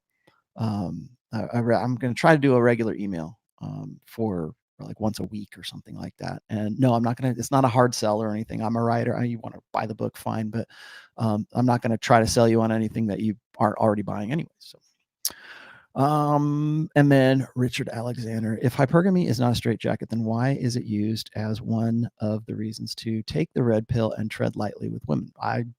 Good question. I don't see it as a reason to take the red pill. Okay. I don't think it is a reason. So like, how do you come to that is really what I was going to say. Is the red pill, having red pill awareness is having a good, healthy understanding of what hypergamy is, but it's not as a buffer against that, if that's what you're asking me here. Hypergamy is as one of the reasons to take the red pill. I don't think it's used as one of the reasons to take the red pill. You certainly want to be the best that you can be, I guess. I'm not really sure I understand what you're asking me here. Anyways, let's move on to the next one here. Hypergamy is only defined as marrying upward. This is the one that really kind of irks me here. Is like, this is a pedantic dismissal of a phenomenon based on semantics. Yes, the original term was developed to describe women's tendency to marry upwardly into higher socioeconomic strata by sociologists, and I should also say this, by anthropologists too. Hypergamy is actually kind of an old term. And I won't read this one to you. I'll just describe what I'm going to say here. Is that like, guys will get very get into the semantics of this. They'll say, well, hypergamy doesn't mean what you think it means. It means marrying up. And the original term actually was used, excuse me, for the caste system in India, and I think maybe in the 50s, when they were observing how women had a tendency to try, at least, to marry up into higher socioeconomic echelons. That's where the term comes from. So yeah, when I talk about hypergamy, I'm using an expanded definition of it, and I think that it is okay to do that. As a matter of fact, I'll tell you, one of the things that got me is, like, people will throw that one at me all the time. They will say, well, Rollo, you don't know what hypergamy means. Hypergamy only means marrying up. Well, yeah, it did, but we're using it here in this sense, in this tense, to talk about how women want the bigger and better deal. They're looking for a guy who is above themselves in socioeconomically, of course, but also in sexual market value. And so it's not just the one-sided, and I'll get to this here in just a second. When guys focus on just one side of hypergamy, when they just say, well, it's only about beta bucks, it's only about how much money you make, or what's your status, or marrying up, that is focusing just on that is an avoidance tactic. It's an avoidance tactic not to deal with the Tinder alpha fuck side of hypergamy, because for whatever reason, they don't measure up to that side. And that, I would say, is at least as important as the opposite side, if not more so important, because most women don't need men for provisioning and security, or at least they think they don't. They've been conditioned for the last 50 years by feminism and the feminine imperative and the fempowerment narrative and everything else since the mid 60s to believe that they don't need no man. So what's more important in 2019 is not the old social contract where men could be pretty much assured to get a wife and reproduce if they had a good job and a pension and came from a good family. That doesn't mean as I'm not saying it doesn't mean something, it does, but it doesn't mean as much as being hot is right now, because women are, they can make their own damn money. At least it's what they believe. Whether this is true or not is irrelevant. This is what they believe about themselves, because we've taught little girls, oh, you can be anything. Disney princesses can be astronauts and the next female president. So we don't need no man. And that's what strong, independent woman means, is independent of men. So women tend to focus in this day and age in Western cultures on the alpha fuck side of hypergamy right now. So so to focus on just that one side, I think is very, very ignorant at this point. I think that, and just because it's uncomfortable to talk about that other side doesn't mean we shouldn't be talking about it, because when guys talk about it, that's when they get called misogynists. And that's exactly what I was saying in the beginning of this show. So, but to argue that, hypergamy is in some way fallacious because you don't use it in the way that the sociologists and anthropologists used it in 1950 is ignorant, simply ignorant. I'll tell you a really quick story. I remember one time I watched, I've been fighting to expand the definition of hypergamy ever since I started writing, ever since I started the blog. And even before that on SoSwab, I was using the term hypergamy to describe all of that stuff that I just talked to you about, the micro to macro kind of stuff, the ovulatory shift and all those effects, alpha fucks, beta bucks. If you want the broken down, distilled version of hypergamy, that's what it is. Alpha fucks, beta bucks. It's not just marrying up. The women throw fits when I say it should mean something more than that, because they are embracing what I call open hypergamy right now, which means they go, yeah, you know what it is? It's all about alpha fucks and beta bucks. I'm going to have my cake and eat it too. And you're going to be the one who's going to serve it to me on a silver platter, right? We see that in growing and more. Well, actually, I've been seeing it since 2014, because that's when I wrote the essay. But more and more, we see women openly, outwardly proudly embracing hypergamy as their own sexual mark, because they don't need to worry about it, or they think they don't need to worry about the provisioning side of things anymore. So why not be open about it? Why not make jokes about it? Why not make cutesy little commercials for Red Robin about, going with one guy to get a free meal and then going with another guy to the movies, the hot guy you go to the movies with, the guy who's a kind of a dork dweeb, we have him pay for our hamburgers at Red Robin, right? That's open hypergamy. And women are more and more embracing that. But if they can find some way to keep you stuck in that one definition, then it serves a purpose of you basically giving up and not, people. Well, the biggest reason why guys don't go red pill or don't really embrace red pill awareness is because they're worried about the social stigma that comes with it. I'll be called a bad guy. I'll be called a jerk. So anyways, my story was this, is I remember, I think it was about 2 years ago, 2016 maybe, that I was watching Joe Rogan, and I was watching him with Dr. Jordan Peterson on there. And there was a point, people everybody, as soon as he said this, everybody started throwing me the links to this. And there was a point where Peterson was talking about hypergamy, and I guess he put it in one of his talks or something as well.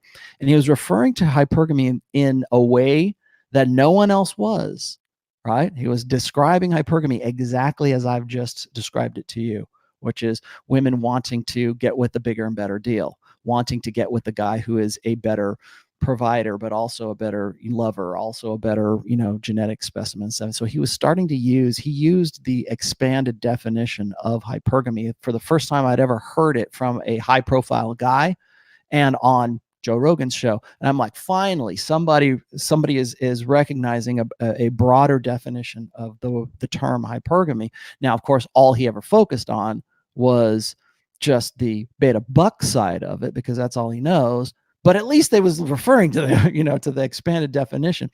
So when people tell you, well, it's only about marrying up. No, it's much broader than that. And if they say, well, who are you to go and make that? You're not a doctor, or you're not a lawyer, or whatever. It's like, well, dude, that's what we're at some point we're gonna have to move on. If you don't want to call it hypergamy, call it something else, but it still means the same damn thing. Real quick here, TJ Tough Skin. My age 40 girlfriend has baby rabies at 40, huh? Next year, I think she will buy sperm and try to do IVF. For the second time, I want to avoid any bad, unwanted situations besides moving out. Any advice? So she's going to buy sperm and she's your girlfriend.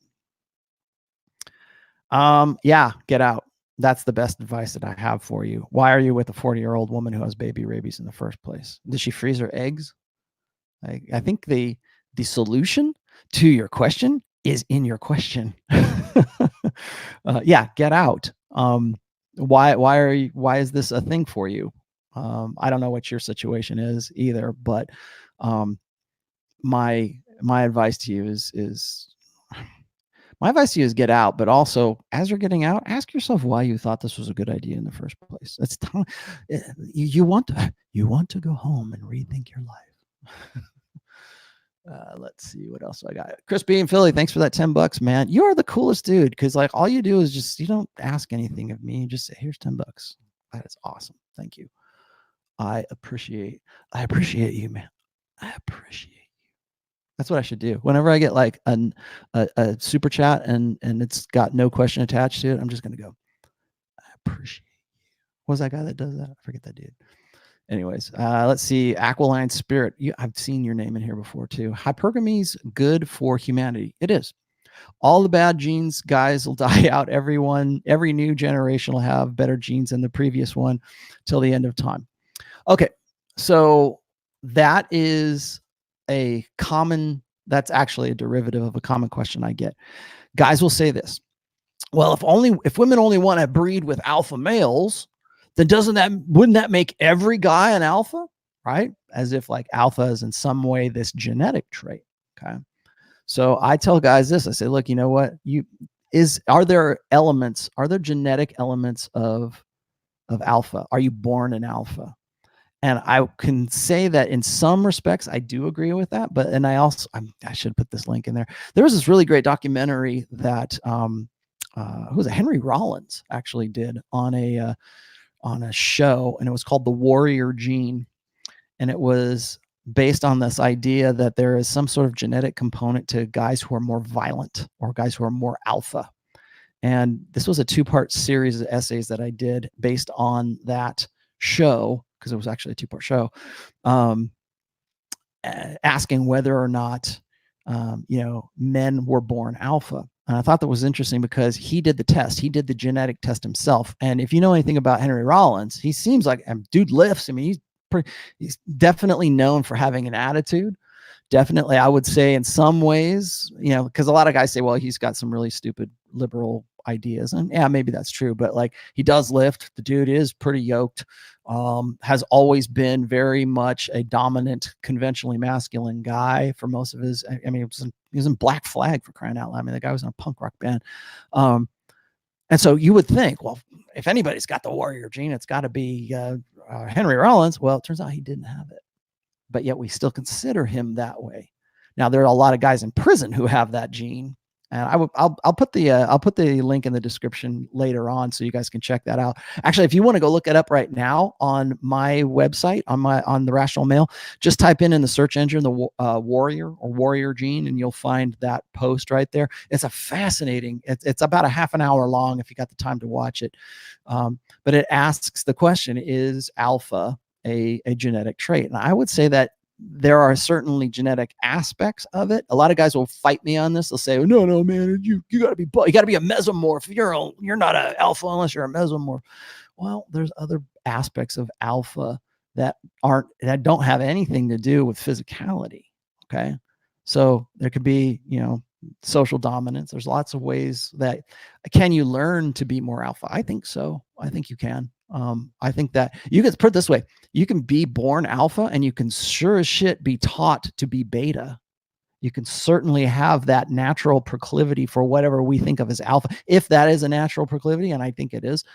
If it is, if those aspects that make a guy alpha are something that are innately part of a guy, then can that be bred out of him too, or can that be conditioned out of him? And I think definitely so. I know a lot of blue pill alphas.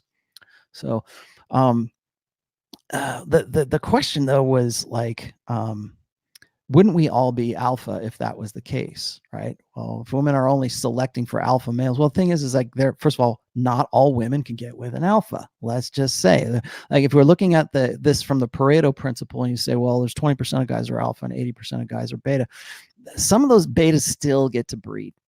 And then the other thing is that, yeah, maybe you're right.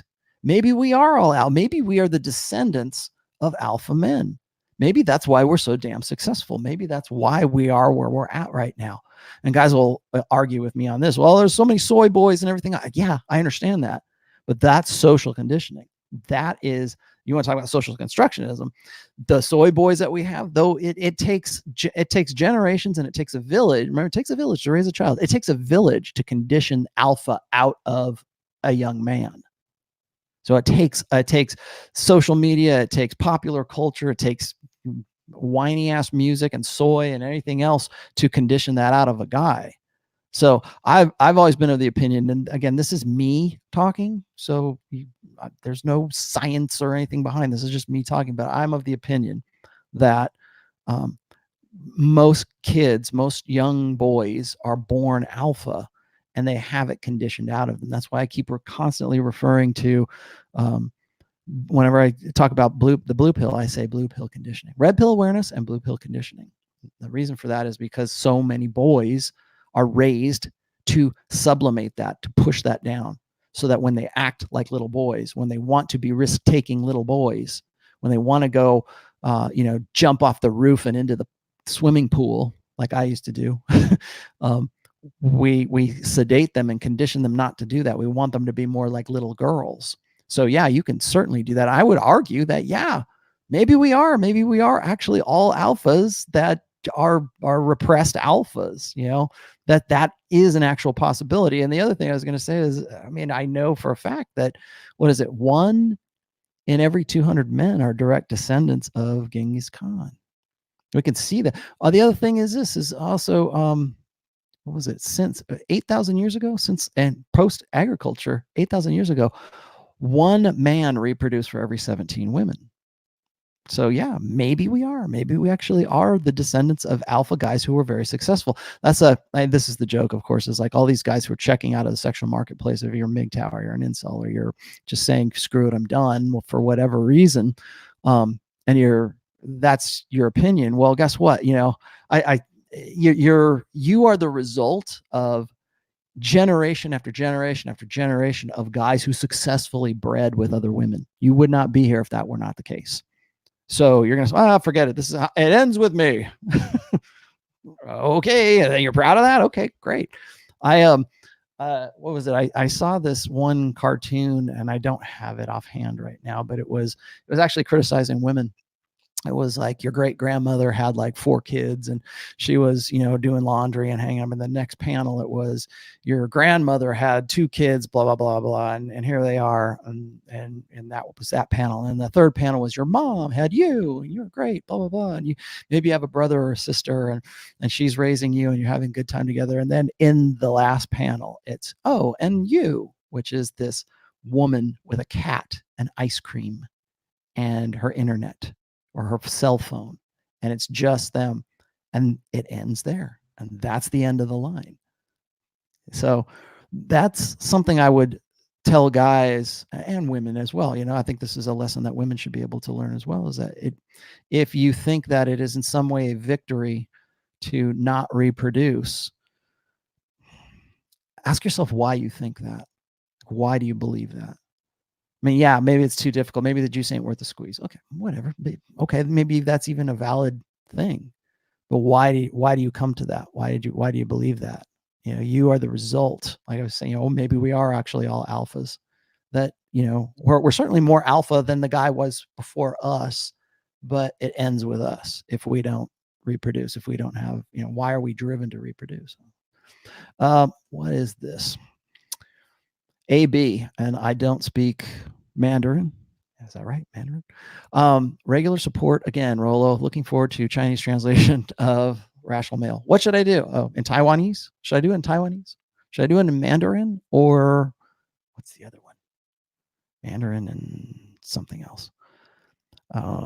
Many Taiwanese people need it. Yeah, it's funny. I have I actually have a version of the first book in Korean that I got paid $2,000 for, and I've never seen anything else from it. So there is actually a Korean version of The Rational Male somewhere floating around on the planet.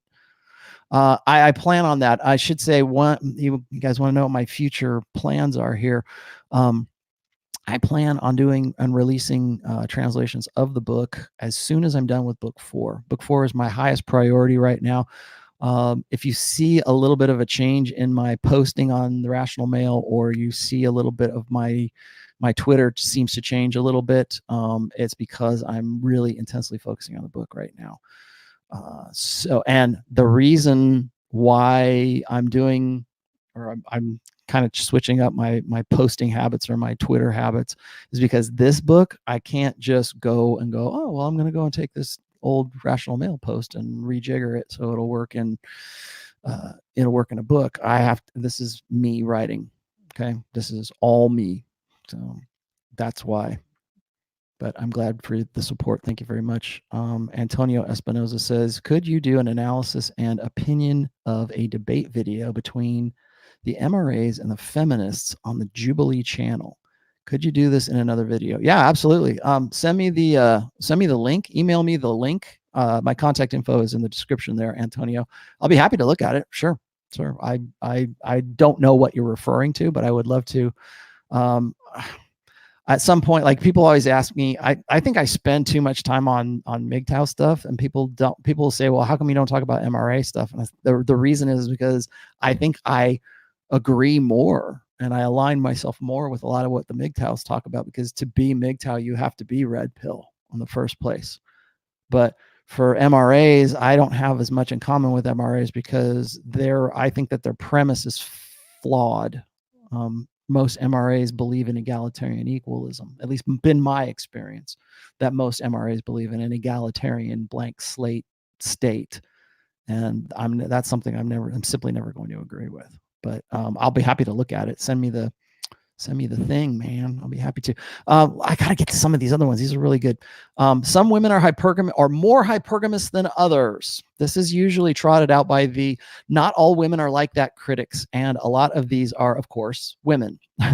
But there are also the quality woman seekers who want to believe that their unicorn woman wouldn't be as hypergamous as most slutty skanks on a constant lookout for a bigger and better deal. Hypergamy in this case takes on an aspect of social conditioning and becomes part of women's personality. While it is true that acculturation and learned social practices can be a buffer against hypergamous excesses in women, it doesn't lessen or dissolve hypergamy's influence in women. So I won't read the rest of it to you here because I can better explain it just really quickly here. Is guys will always say, well, some women aren't hypergamous, or women will hit me up and they go, well, I'm not hypergamous because I got married to my sweetheart, or I would never do those kinds of things, or I don't believe in premarital sex, so I'm not hypergamous. It's like, no, you are hypergamous. It's a subroutine that is running in the back of your head because you're still looking for the best thing that you can get, right? You're still looking for the guy who is the best alpha breeding opportunity and the best provisioning parental investment opportunity. So even if you're an Amish lady, living in the Dutch country in Pennsylvania, you are still a hypergamous. You are expressing that in a different way. You might even have it under control. You might even have it completely repressed because you live in a Islamic society, or you live in a repressive regime or something, or you live under the heel of patriarchy. You're still hypergamous. Just because you can't express it doesn't necessarily mean that it's not part of your operating system. So when guys will say, well, some are more or less. No, some are better able to express it than others are. It's not a more intense or a less intense thing. It's always on. It's something that just is part of women's innate experience as a woman on planet Earth.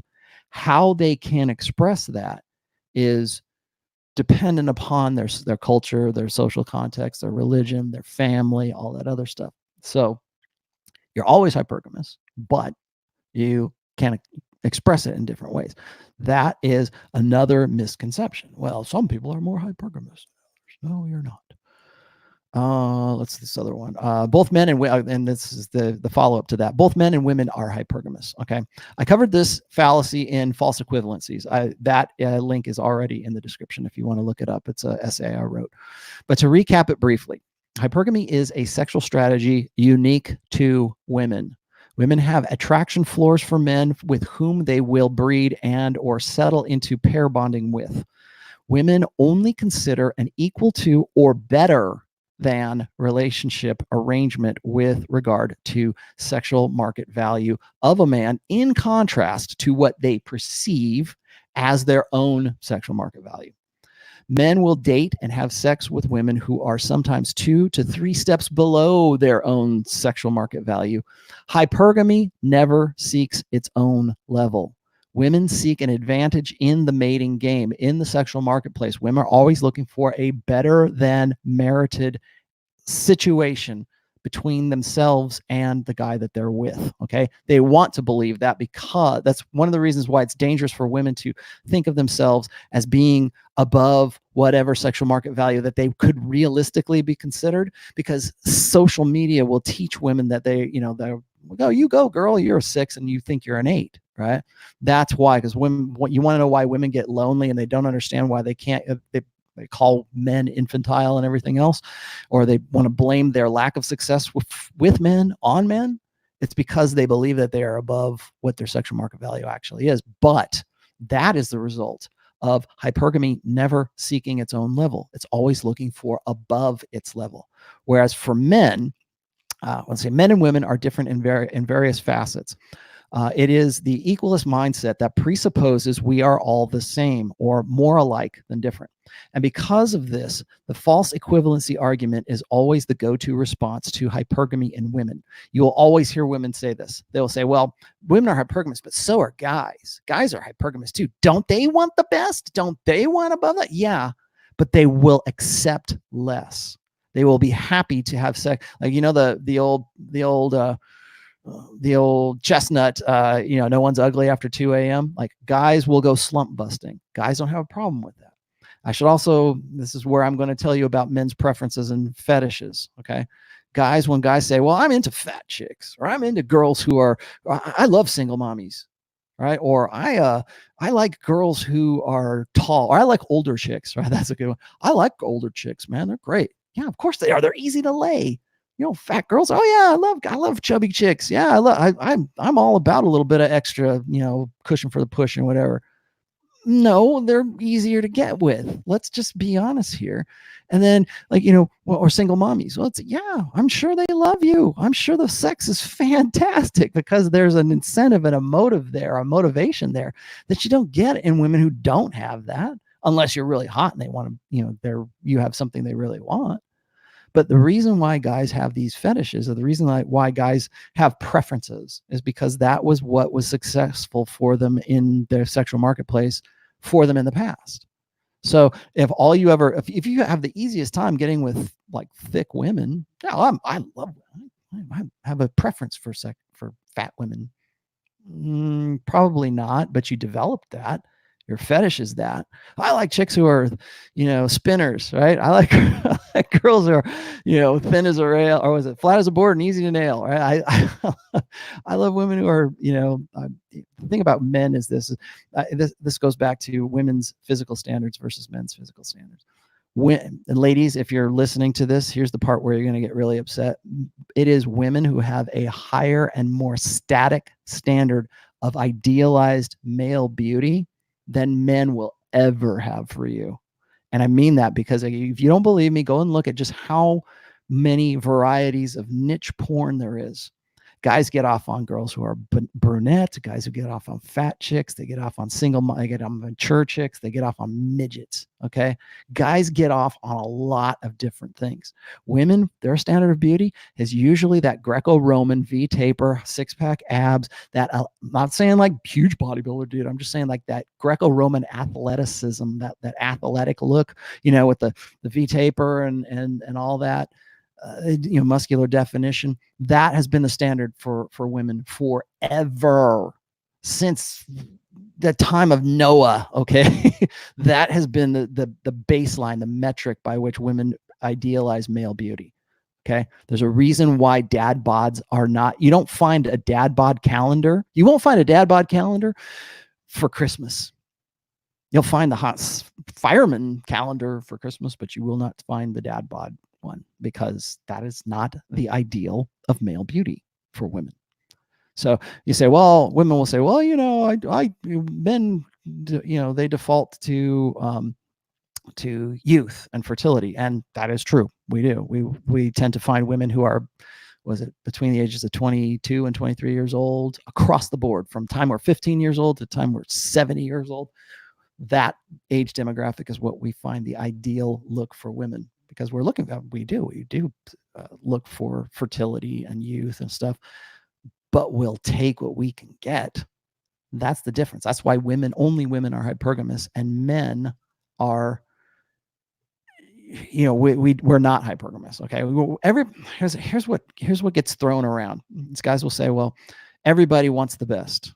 We all make comparisons, and it's true. We do. We all make comparisons, but only women are hypergamous.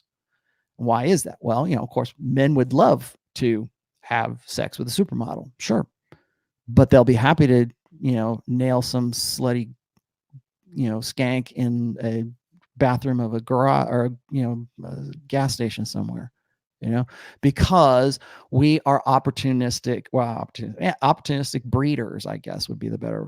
Women are, you know, look for the qualify. Men quantify. So we're looking for, if it happens to be, if you know, the chick's fat and it's 2 a.m. and you're horny, you're going to go after that, because it's an opportunism of breeding. Like, oh, there's an opportunity to breed. Here we go. That's why porn is such a big deal. Again, unlimited access to unlimited sexuality. Guys will take what they can get, because not all guys are that top 20%. Here is something to consider while I am rambling about this. There it is. Here's how hypergamy works. Okay. For men, on the one side, we have men who would love to get with at their level or above their level or below their level. Makes no difference, as you can see in the red side there. So it says, whom men would happily partner with. Now, if you look at the other side, this is why only women are hypergamous. They're only looking for that top, well, 80. This is saying 70%. So maybe realistically 70% for women who are on the lower end of the spectrum. Yeah, I guess that would work. But most women, average women, are looking for the top 20% of guys. And you can see that, how that sort of plays out here with this. And if you want a better resolution version of this, you can just go Google hypergamy and you'll find it in the images. But so you got an idea of how hypergamy works here. One mistake, another misconception that guys commonly make is they believe that 20% of guys are nailing 80% of the women. That is not how the Pareto principle works with respect to hypergamy. Okay, 100% of women, as you saw in that graph right there, 100% of women are interested in at least the top 20%, and maybe the top 30%. Okay, if you're really, really low. So it's not that only alpha guys are getting laid. Beta guys get laid all the time. You know, I know plenty of guys who I would consider beta, and they have kids and they're just fat and happy and don't care about anything. Right? Well, okay. Beta guys do get laid. Blue pill guys do still get laid, but they're not getting laid to the extent that, you know, that guys who are in the top 20% are. Are they still completing, or are they still solving their reproductive problem? Yes, they are, but they're only doing it because of the grace of women, or because women are in a position where they finally realize, well, maybe I am not as hot as I thought I was, this guy will do. And if you don't believe me, right around the epiphany phase, right around 29 to 31 years old, is when women have this epiphany, right? They have this sort of inner conflict, or this inner conversation that says, I can't get with the guys that I used to get with, and I need to find someone for the long haul. This guy will do. And that's being challenged today in this society, because women want to believe that they deserve the best. Dalrock had a really good, I forget her name, but there was a Christian lady who was supposed to be some, I don't think it was Beth Moore, but it was somebody else who was talking about how she'd been waiting her entire life for God to bring her a husband. And now she's 54 years old. And she's like telling young ladies, don't settle for anything less than what the best man that God could bring to you. And here she is for 54, well into her menopausal years, and we're supposed to take her advice on what God wants for young women's futures. And that's really kind of, I'm using that as an illustration of the things that women go through when they get to that point in their lives. When they get to the epiphany phase, they have to at least make some they have to make some compromises. And to get to the point of compromise, they actually have to bust themselves down. They have to at least say, okay, maybe I'm not actually an 8. Maybe social media has convinced me that I'm actually above what I am. Why is it that I can only get with these guys who are 7s? Maybe that means I'm a 6, right? Not that this is the actual conversation they're having. I'm just saying that in, distilling this whole conversation down, that's what it comes down to. And so women get upset because they are told by a gynocentric feminine primary social order that says, you deserve the best. You deserve only the best, and never settle for anything less. And so you get women who are 38 years old or 39 or 40, they've frozen their eggs, and they can't understand why they haven't found Mr. Right yet, because they have an overblown ego, an overblown sense of self. And I think that's really kind of sad. So what else do you have? Somebody else, what did you give me here? I think I might have missed this one. Sorry. What are you saying? Oh, okay. No, I don't have anyone. Sorry, my bad. Actually, let us move on to the next one here. I'm getting pretty close to ending here, but I got to get through a couple more of these things. The other one is hypergamy is overemphasized in the manosphere. Well, as I was saying in the beginning, I think that this is the base of the tree, right? This is the roots and the trunk of the tree that other things kind of branch off from. So I'm talking about other more complex ideas. Yeah, it is. I don't think it's overemphasized. I just think that people think that that's all it is. I think that a lot of critics, a lot of detractors want to say, well, that's all you ever do is just go back to that. Well, that's because that's the trunk of the tree, asshole.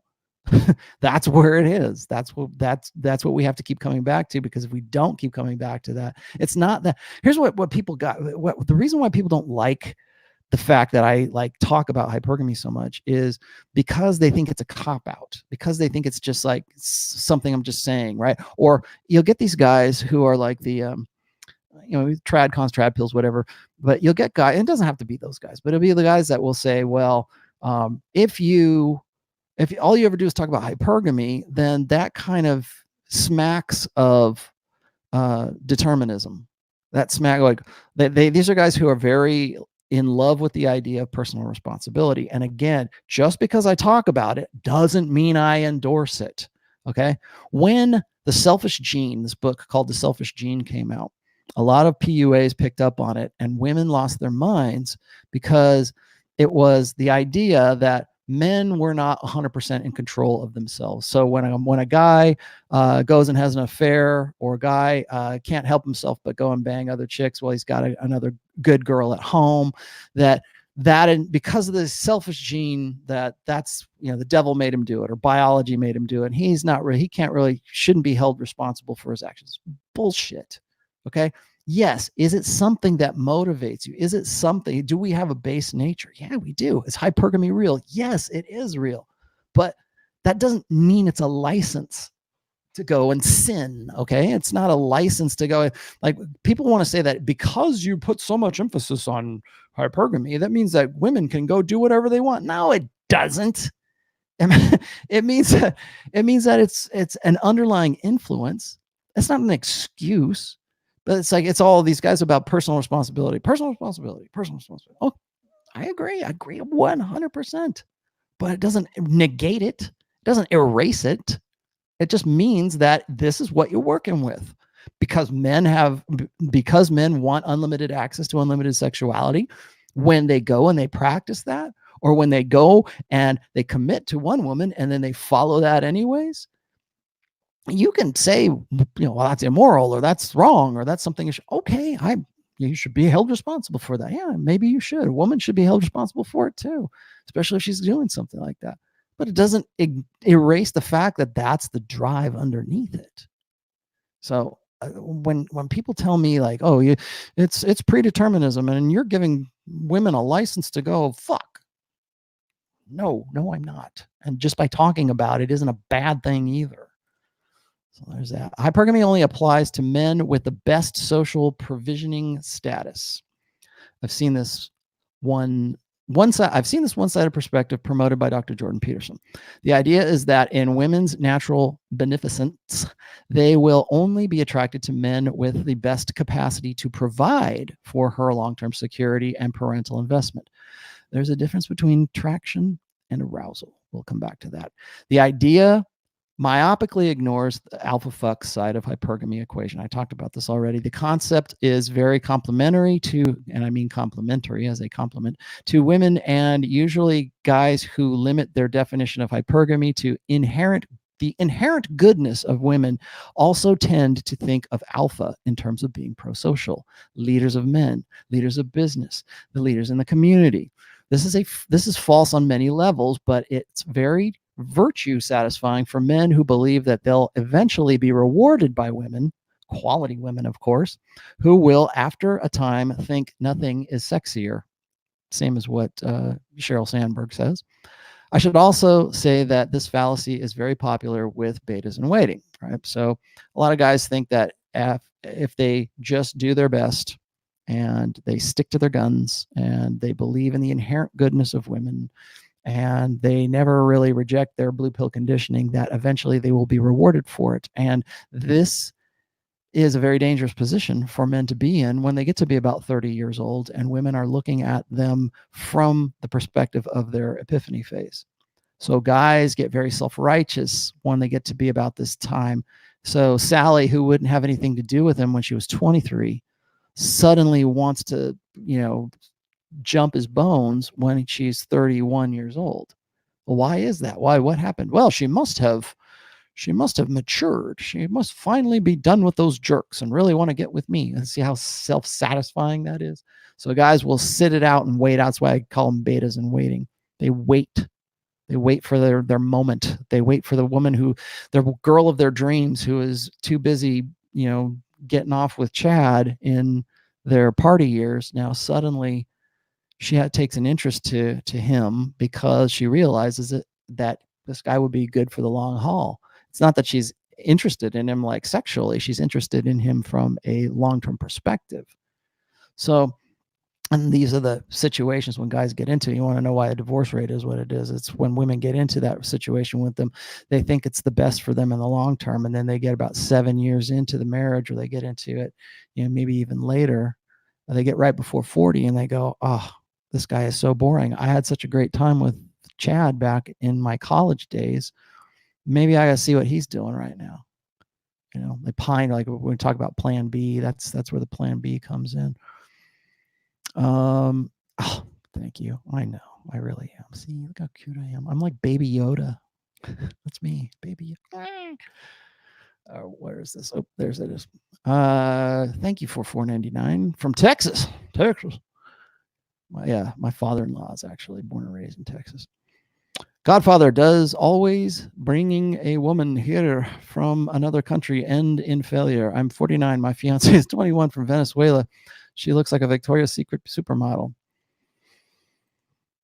Yeah, it's going to end in failure. I feel pretty confident telling you that. So yeah, I don't know. I don't know what your situation is. Does it always end failure? Why are you looking to me for you? You know what? You can answer that question better than I can. Do you have solid frame? Is this really something that's going on? I mean, you're talking. That's funny because like I'm 51 and my daughter is 21, and like the idea of like trying to start a life with a woman my daughter's age is kind of an alien thought to me right now. I never thought I would say that too, because like I can remember when I was in my 40s and I thought, you know what, if I found myself single tomorrow, what age women would I get with? And I was like, I don't know, maybe I think that if I were to find myself single tomorrow, even at this age right now, um, I'd have to be real careful because I have a lot of knowledge. I'm going to get all cocky here in a minute here, but I have a lot of knowledge. I have a lot of understanding of the nature of men and women. I wrote what the preventive medicine. I have a pretty good idea of what most women are going through at various stages of their maturity. And if I were to use my superpowers for evil, I would know how to maximize my impact or my output, I guess. I don't know what I want to call it, for whatever age that woman happens to be. So I would like if I would probably avoid women in their epiphany phase, but maybe just post epiphany phase, like maybe 33. Like that might be like a target demographic for like a guy who's 50 years old. So I would do that, and I would say like right around there, because that you have to understand that if a woman is still single at 32 or 33, there is a degree of God, there's a Royce had a really great essay about the difficulty of gaming women by age.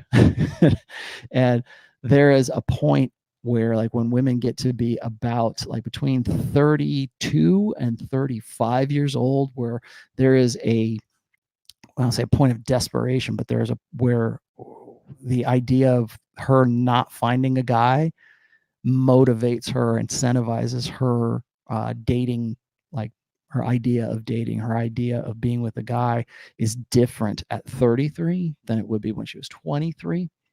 So I don't know that I would go for a woman in her early to mid 20s, but I might go early 30s. And because I would know what to do at that point, I think like knowing what I know, I would certainly be able to exploit that age better than any other age. So there you go. That's what I would do if I could use my superpowers for evil, but I don't. I use them for good. Nick B says, why do girls on dating apps want relationships? They don't. They why okay. I think I answered this with Rich and Ryan not too long ago. Girls who are on dating apps, and by dating apps, I'm going to include OkCupid and Tinder and some of these other, when women say, I'm only looking for a relationship, not when that's the right thing to say. The right thing to say, because you got to understand that like women don't like to, the anti-slut defense, like ASD. Do you guys remember that from back in the day? From the early pickup artists used to call it ASD, anti-slut defense. Like women really want to have good, fun, carefree, wanton sex with the right guy who's fun in bed, and they really want to have that experience, but they don't want to admit it to themselves. They don't want to say, well, I really want to, unless they're really comfortable in doing that, and that's another woman you have to watch out for. But they don't want to admit that to themselves, and so to type that out, I'm only interested in dick. That's one woman. Another woman, your average girl isn't going to say, I just want to have like wanton, natural, crazy monkey sex with a guy who's hot, and if you're not, then just swipe left. They've got to find some way, average girl. I'm not saying like above average girl. So they don't want to admit to themselves that that's why they're actually on there. Or if they go on to OkCupid or something like that, or Match.com, that's their point. Like, I think what's interesting about not Tinder, but like Match.com, where you have to actually write a long ass profile about yourself. I think that when women do that, sometimes that's the first time in their lives that they really have any insight about themselves. And they're writing about what is it that I want in a guy, and they're thinking in terms of long term. What am I attracted to a guy? Okay, we're gonna finish up here in just a second, but when women are writing that out, they're typing that out for the first time. They're I gotta make a profile. Tap, tap, tap, tap, tap. That's when they start thinking about the long term. And for some women, that might be the first time in their lives that they're really actually thinking about it in the long term. What do I want in a guy? You know, what am I going to do? Who's the guy? Who's my ideal mate? Right. Well, he has to do all, and that's when you get the what Royce calls the 436 bullet point checklist. And that's when it sounds like a list of demands or a hostage negotiation. But I think that's when most women actually finally in their lives take assessment of their lives. So something to think about. What else do I have here? I got Arbiv says, oh, thanks for $10, man. Thank you. Thank you. I appreciate you. See, I'm already doing it. Timothy, to what extent is dating a numbers game? Ah, very good. You can do everything right and the chick will still lose interest. Should you just have no expectations? I think, see that I have, if you haven't read it, I have a really good post that I did about 4 weeks ago, and it was called men's or the truth about standards. That's what it was. Most men think they would like to think that they have standards, but for the most part, this goes back to like women or men and their preferences, you know, like developing preferences due to what was sexually successful for them in the past. Their standards, most men don't believe that they can even hold standards, that they're not supposed to have standards, because to do so would mean that they are misogynists and they are expecting something, and no man should ever expect sex, right? You never feel like you're owed sex. And so most guys, when they get into long-term relationships, it's not a relationship that they planned or that they designed themselves by saying, okay, she's good and she's not good, or I'm going to work on her and I'm not going to work on her, or she would be great if she did X, Y, and Z. Most guys don't do that. She'll fuck me. Okay, I'll see if I can make that work. That's what most guys do, because they don't have that. It's what's called, and I need to do a full video on this, is strategic pluralism theory. And what that is most guys, like, it's the Pareto principle. Most guys, 80% of guys, do not have the same sexual selectivity as the top 20% of guys. Like I was showing you that graph on hypergamy just a minute ago. They don't have that same sexual selectivity. So they have to find modifications and adaptations for their own mating strategy. Otherwise, they're never going to get laid, and they're never going to reproduce. So they have to say, well, I'm not like that. I'm only a one woman guy. Well, yeah, but you're that way because you don't have any opportunities, and you've only ever had very limited opportunities. And so therefore that has modified your mating strategy. So to what extent is it a numbers game? Here's my thing.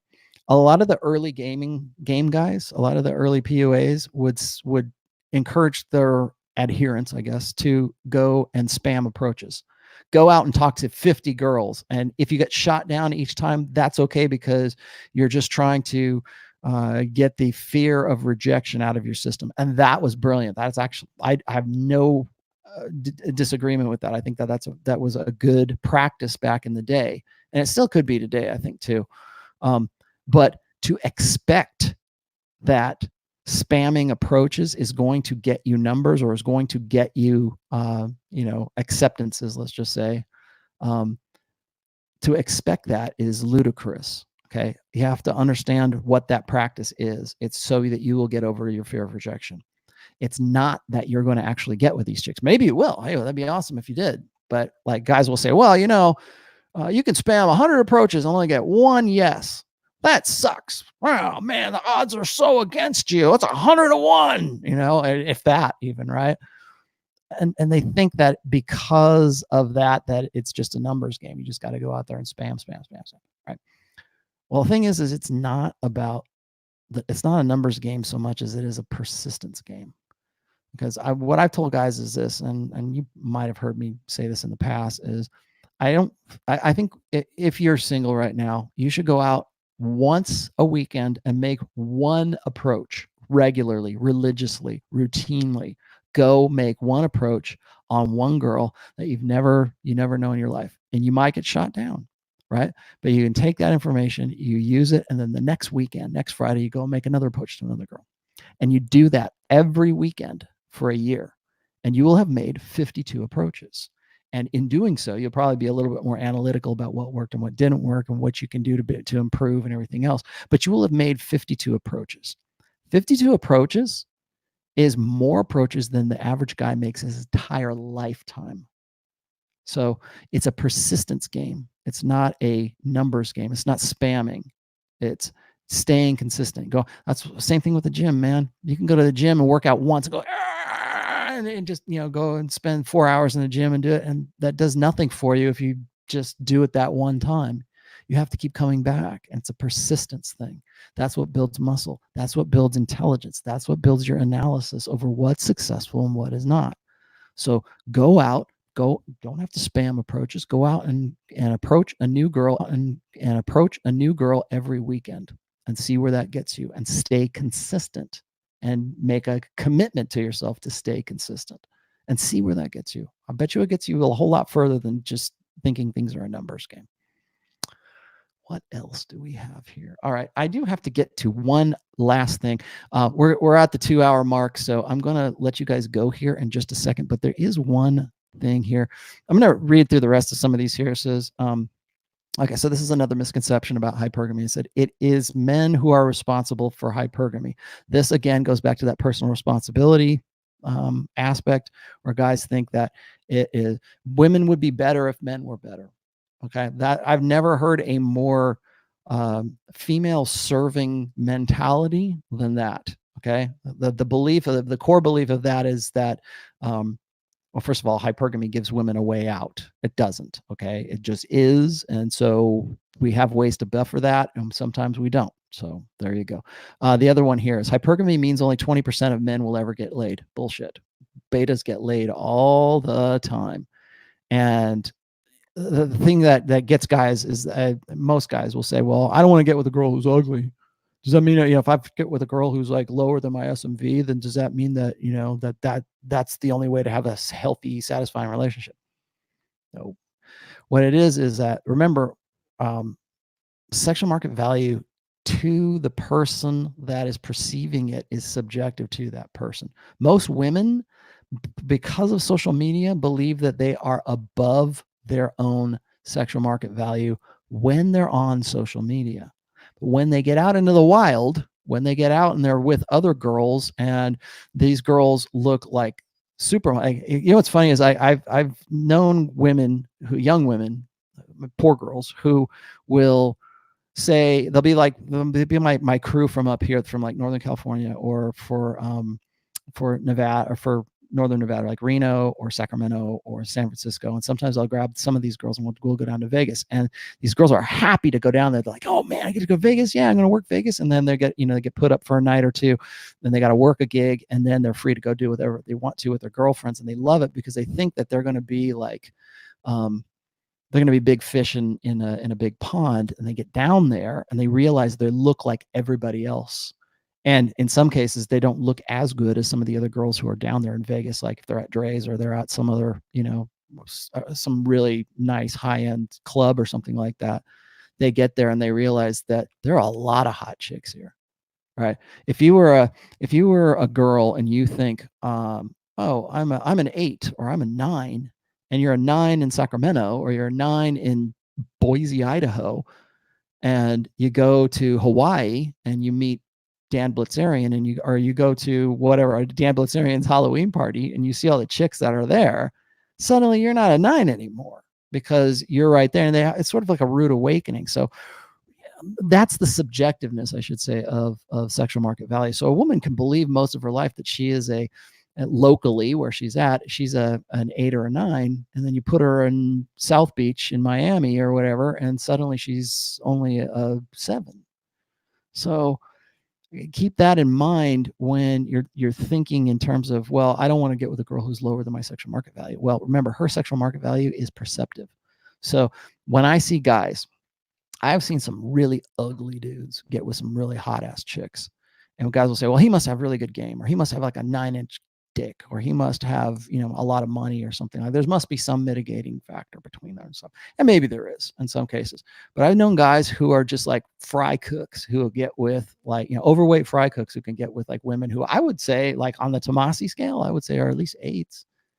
And I used to be dumbfounded, like, how the hell did that happen? You know, this guy must have, there must be something else that's going on there. He must have cocaine, right?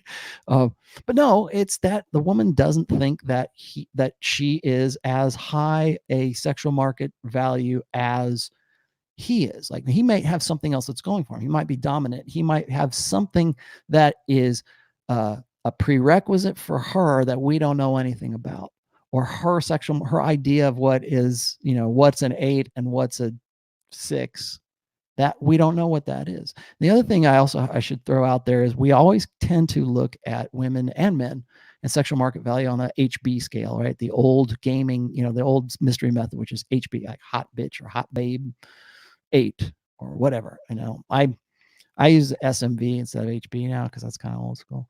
But I think that that is sort of misinterpretive. I think that there needs to be like, you got your HB scale, but then you've also got your SE scale, which is like self-esteem. And those have to balance each other out. So you can have like a feminist girl who has this really high opinion of herself, or maybe she's a 5. But she thinks because I've done a lot in this world, you know, or, you know, wears her pink hat and, you know, dyes her hair fuchsia or whatever. She thinks that she's more than she actually is because her self-esteem score, if you want to put it in numbers, is way above what her actual, you know, physical score is, or like what guys would like. If she was at a club in Vegas, people would be like, you know, or she has that look. And then you've got a woman who's like maybe like a 4 physically, and she's got like an 8 like self-esteem wise, or she thinks really highly of herself. Those are like some of the worst, most intolerable bitches you will ever meet. But then you can find women who are like, they're gorgeous, they're like 8s and 9s, but their self-esteem is like kind of low for whatever reason. Not because they're hot, but like for whatever reason, maybe their self-esteem is a little bit low. Those women can be just as, you know, just as bitchy, or just as, you know, maybe in some ways worse to deal with than the other girl, than the reverse of that.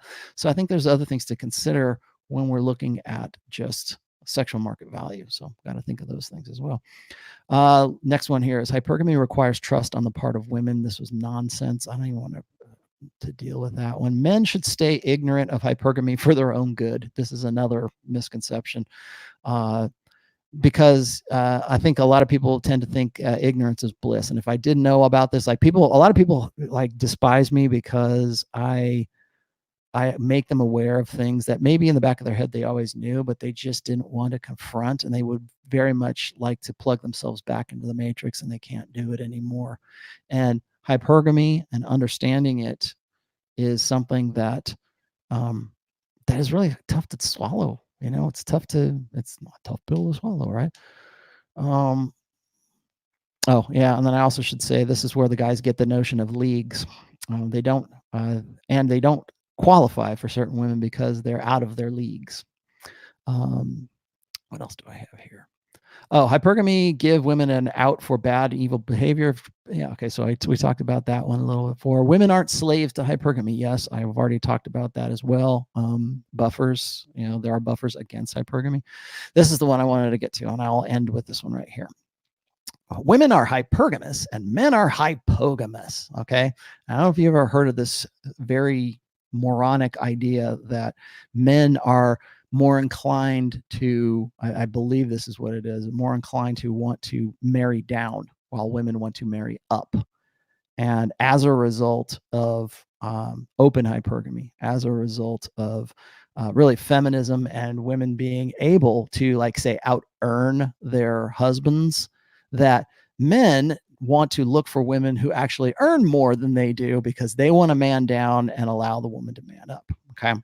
So I'm just going to read this here for you really quickly. It says, here we have another attempt to confirm a false equivalency, very similar to what I was talking about, how only women are hypergamous. Okay. In the hopes that some egalitarian balance might be found between men and women.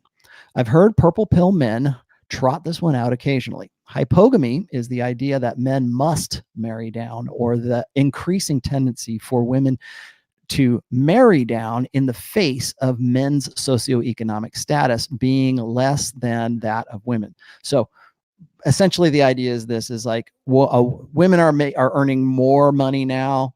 By the middle of this next decade, they're supposed to be 50% of women in the United States are going to be earning as much or more than, they'll be the primary breadwinners, let's say that. By 2026, women are supposed to be earning the majority of doctorate degrees. And just think of where that's going to put women with respect to student loans and debt later on. So keep that in the back of your pocket there for a little while. But the principle is this, is that women will not be able to find guys who are their quote unquote equal, or we're already seeing this. We're saying the economically attractive guys. They're trying to find guys who are economically attractive, and excuse me, and statistically, from what I've read, that means making 58% more money than they do makes them economically attractive. So as a result of that, women are going to have to settle with men who are hypogamous, okay, who are going to be okay with that. And I don't think this really gels with, okay, because the idea of hypogamy is a social construct. It's built around something. It's built around a social aspect, like what I was just saying, women earning more money, women no longer needing men to be that provider, to be the beta buck side of things. So and here's why hypogamy is bullshit, because they don't need that man, because they don't need that provisioning, because we have already standardized resource transfers from men to women, either directly or indirectly through the state, or through divorce, or through alimony, or in some cases through Me Too settlements, through harassment settlements, things like that. That being in the short term, but for divorce settlements, we look at the number one way for women to make a lot of money in this life is to divorce a husband. And that is just simply statistically the truth to it. So women don't need men anymore. They don't need them for the same thing. They don't need them for provisioning. They don't need them for the beta bucks side of hypergamy. That is based in women's biology, as we were saying in the beginning of the show. So for women saying, well, I make my own damn money, I can freeze my eggs, I can go to a sperm bank, I can satisfy every aspect of my reproductive imperative in this life, just because men are nice and they'll just be happy to freeze my eggs as long as I can pay for it, as long as I'm a doctor, or as long as I am in control of myself. And even if I'm not in control of my own finances, there's still men who are, and state compensation that's going to put me in a better position. I think I'm going to go look for alpha fucks guys. And that's what we see happening. That's why Tinder is as popular as it is. That's why women are looking for guys who are hot. They're looking for the guys who are going to satisfy the alpha fuck side of hypergamy. Well, Mr. Hypogamy says, well, they still have to marry somebody. Might as well be us, right? And so the reason why this is nonsense is because women aren't looking for those guys. In fact, they would rather work soul destroying jobs than have to deal with you, Mr. Beta. They would rather have to not take your last name. They would rather not do anything or have anything to do with you or your shitty genetics, because they don't have to anymore. That's the problem I have with this hypogamy thing, is women don't have to. They don't have to. You can be hypogamous till the cows come home, man, because they don't have to worry about that, because you're already taking care of them. Even if it's indirectly, you're still taking care of them. And I know that sounds like I'm being all Mr. MGTOW, but it's true. That's one of the reasons why we see a falling fertility rate in industrialized nations right now. There's no such thing as fucking hypogamy. Okay, let's just get that out of your fucking head right now.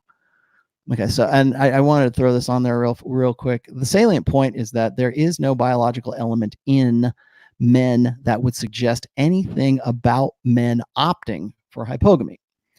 What did I put here? Economic side. Okay, so the hypogamy is the idea that men must marry down, or the increasing tendency for women to marry down in the face of socioeconomic status being less than that of women's. Okay, that's what I meant. Like, women are making more money. The salient point here is that there is no biological element.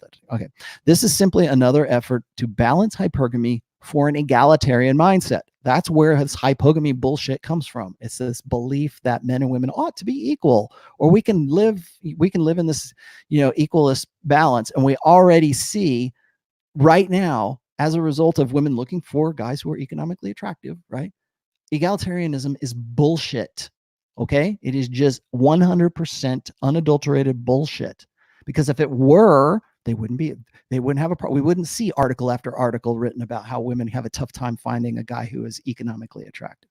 We wouldn't have stats that say women want a guy who makes 58% more money than they do. If it was all about egalitarian hypogamy, nobody'd be writing those, would they? So I'm not suggesting that hypogamy isn't a thing. It's just that it's a sociological phenomenon. That's what I mean. Okay. So men's biological imperative is unlimited access to unlimited sexuality. And this we can see manifested in their own behavior. Men don't seek out hypogamous circumstances as a point of their imperative. Okay. They're not looking to settle down with a girl who is beneath them or is making more than they are. They're not going to settle for a girl who is making more than they are if they have access to unlimited access to unlimited sexuality. So if I can have sex with 4 different girls who are hot and they're all sandwich artists at Subway, it doesn't matter if there's one girl over here who is looking for a nice guy to settle down with, or who thinks that hypogamy is a thing. I'm going to go with the girls who are hot, who are there and are available. I'm not going to look for the one that is, I think I'll marry her because she makes more money than me. Bullshit. So here's the sometimes that may seem sometimes that may seem to be the result, but wait. Men's biological imperative is unlimited access to unlimited sexuality, and this we can see manifested in their own behavior. Men don't seek out hypogamous circumstances as a point of their imperative.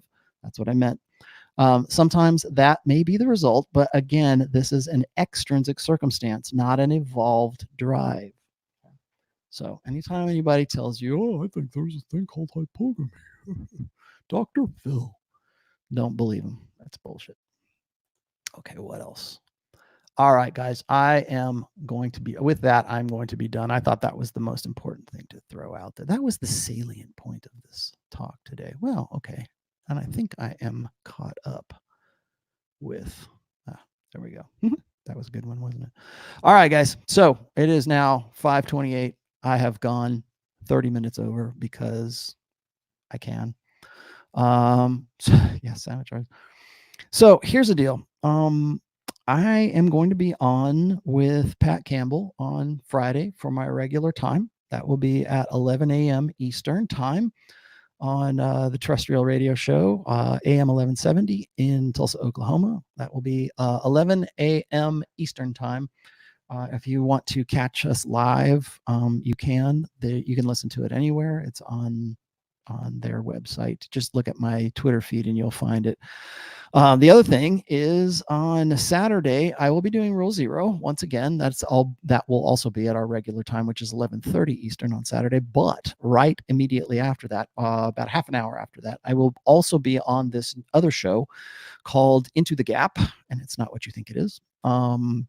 That will be on in Chicago, Illinois, and that will be, I believe, I think it is at noon my time, or is 11 o'clock my time. So that's 1 o'clock Eastern time, 2 o'clock Eastern time. So 2 o'clock Eastern time. Just look at my Twitter feed for that. I'll put up the announcement for that, but I will be doing a 1 hour spot with those guys also on Saturday. And then of course on Sunday, I will be doing Rational Male 101 with Pat, where we will probably get to all the things we never got to on Friday.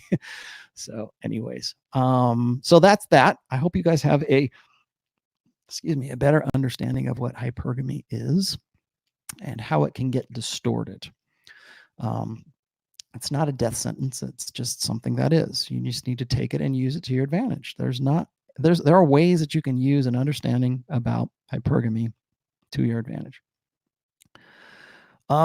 Let's see. Oh, one last one here that I did not get to. This is Eddie, and I'm going to end with yours, brother.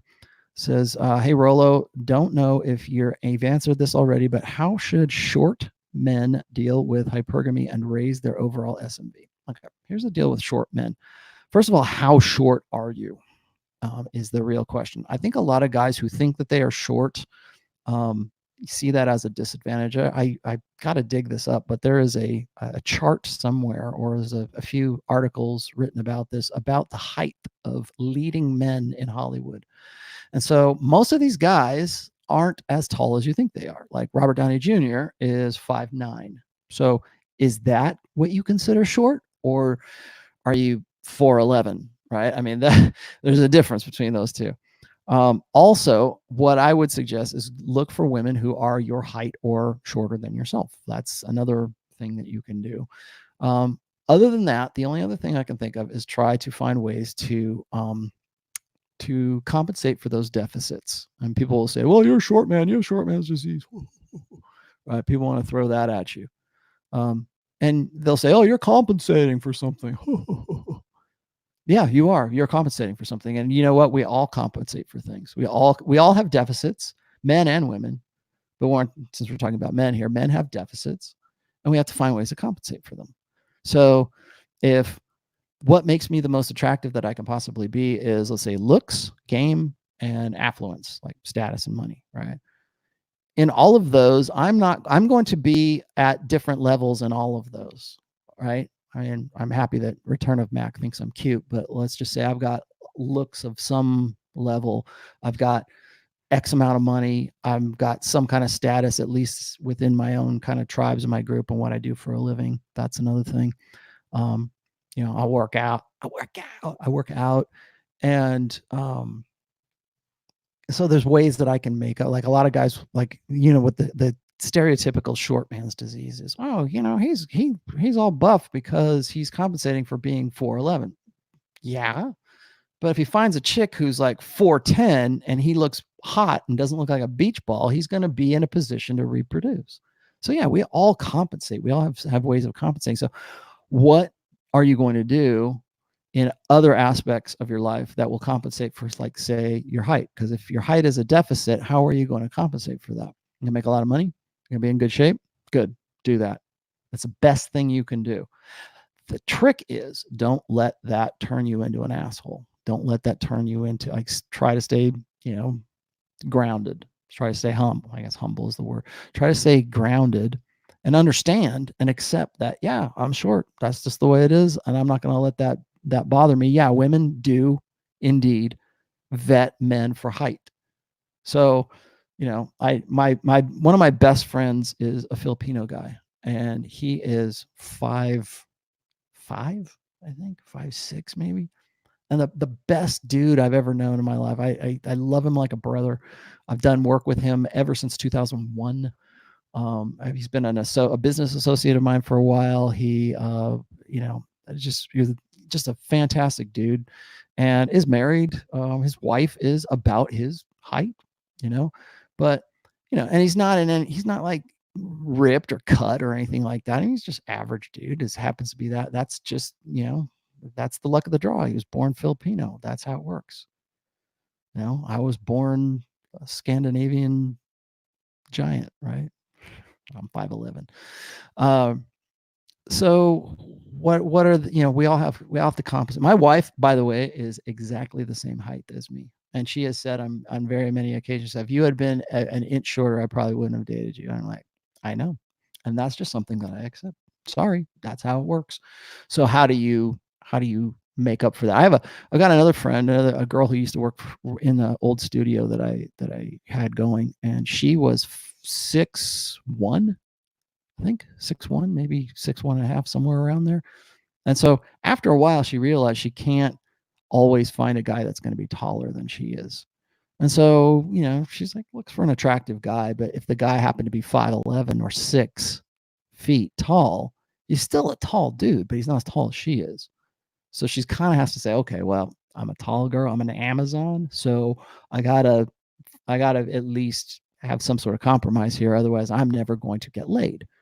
So, remember that's just just remember that's part of it. So, compensating for deficit is nothing to be ashamed of. It's only shameful when people want to go and make fun of you for it, because they know that they're doing the same damn thing, and they think that they got a leg up on you in some way.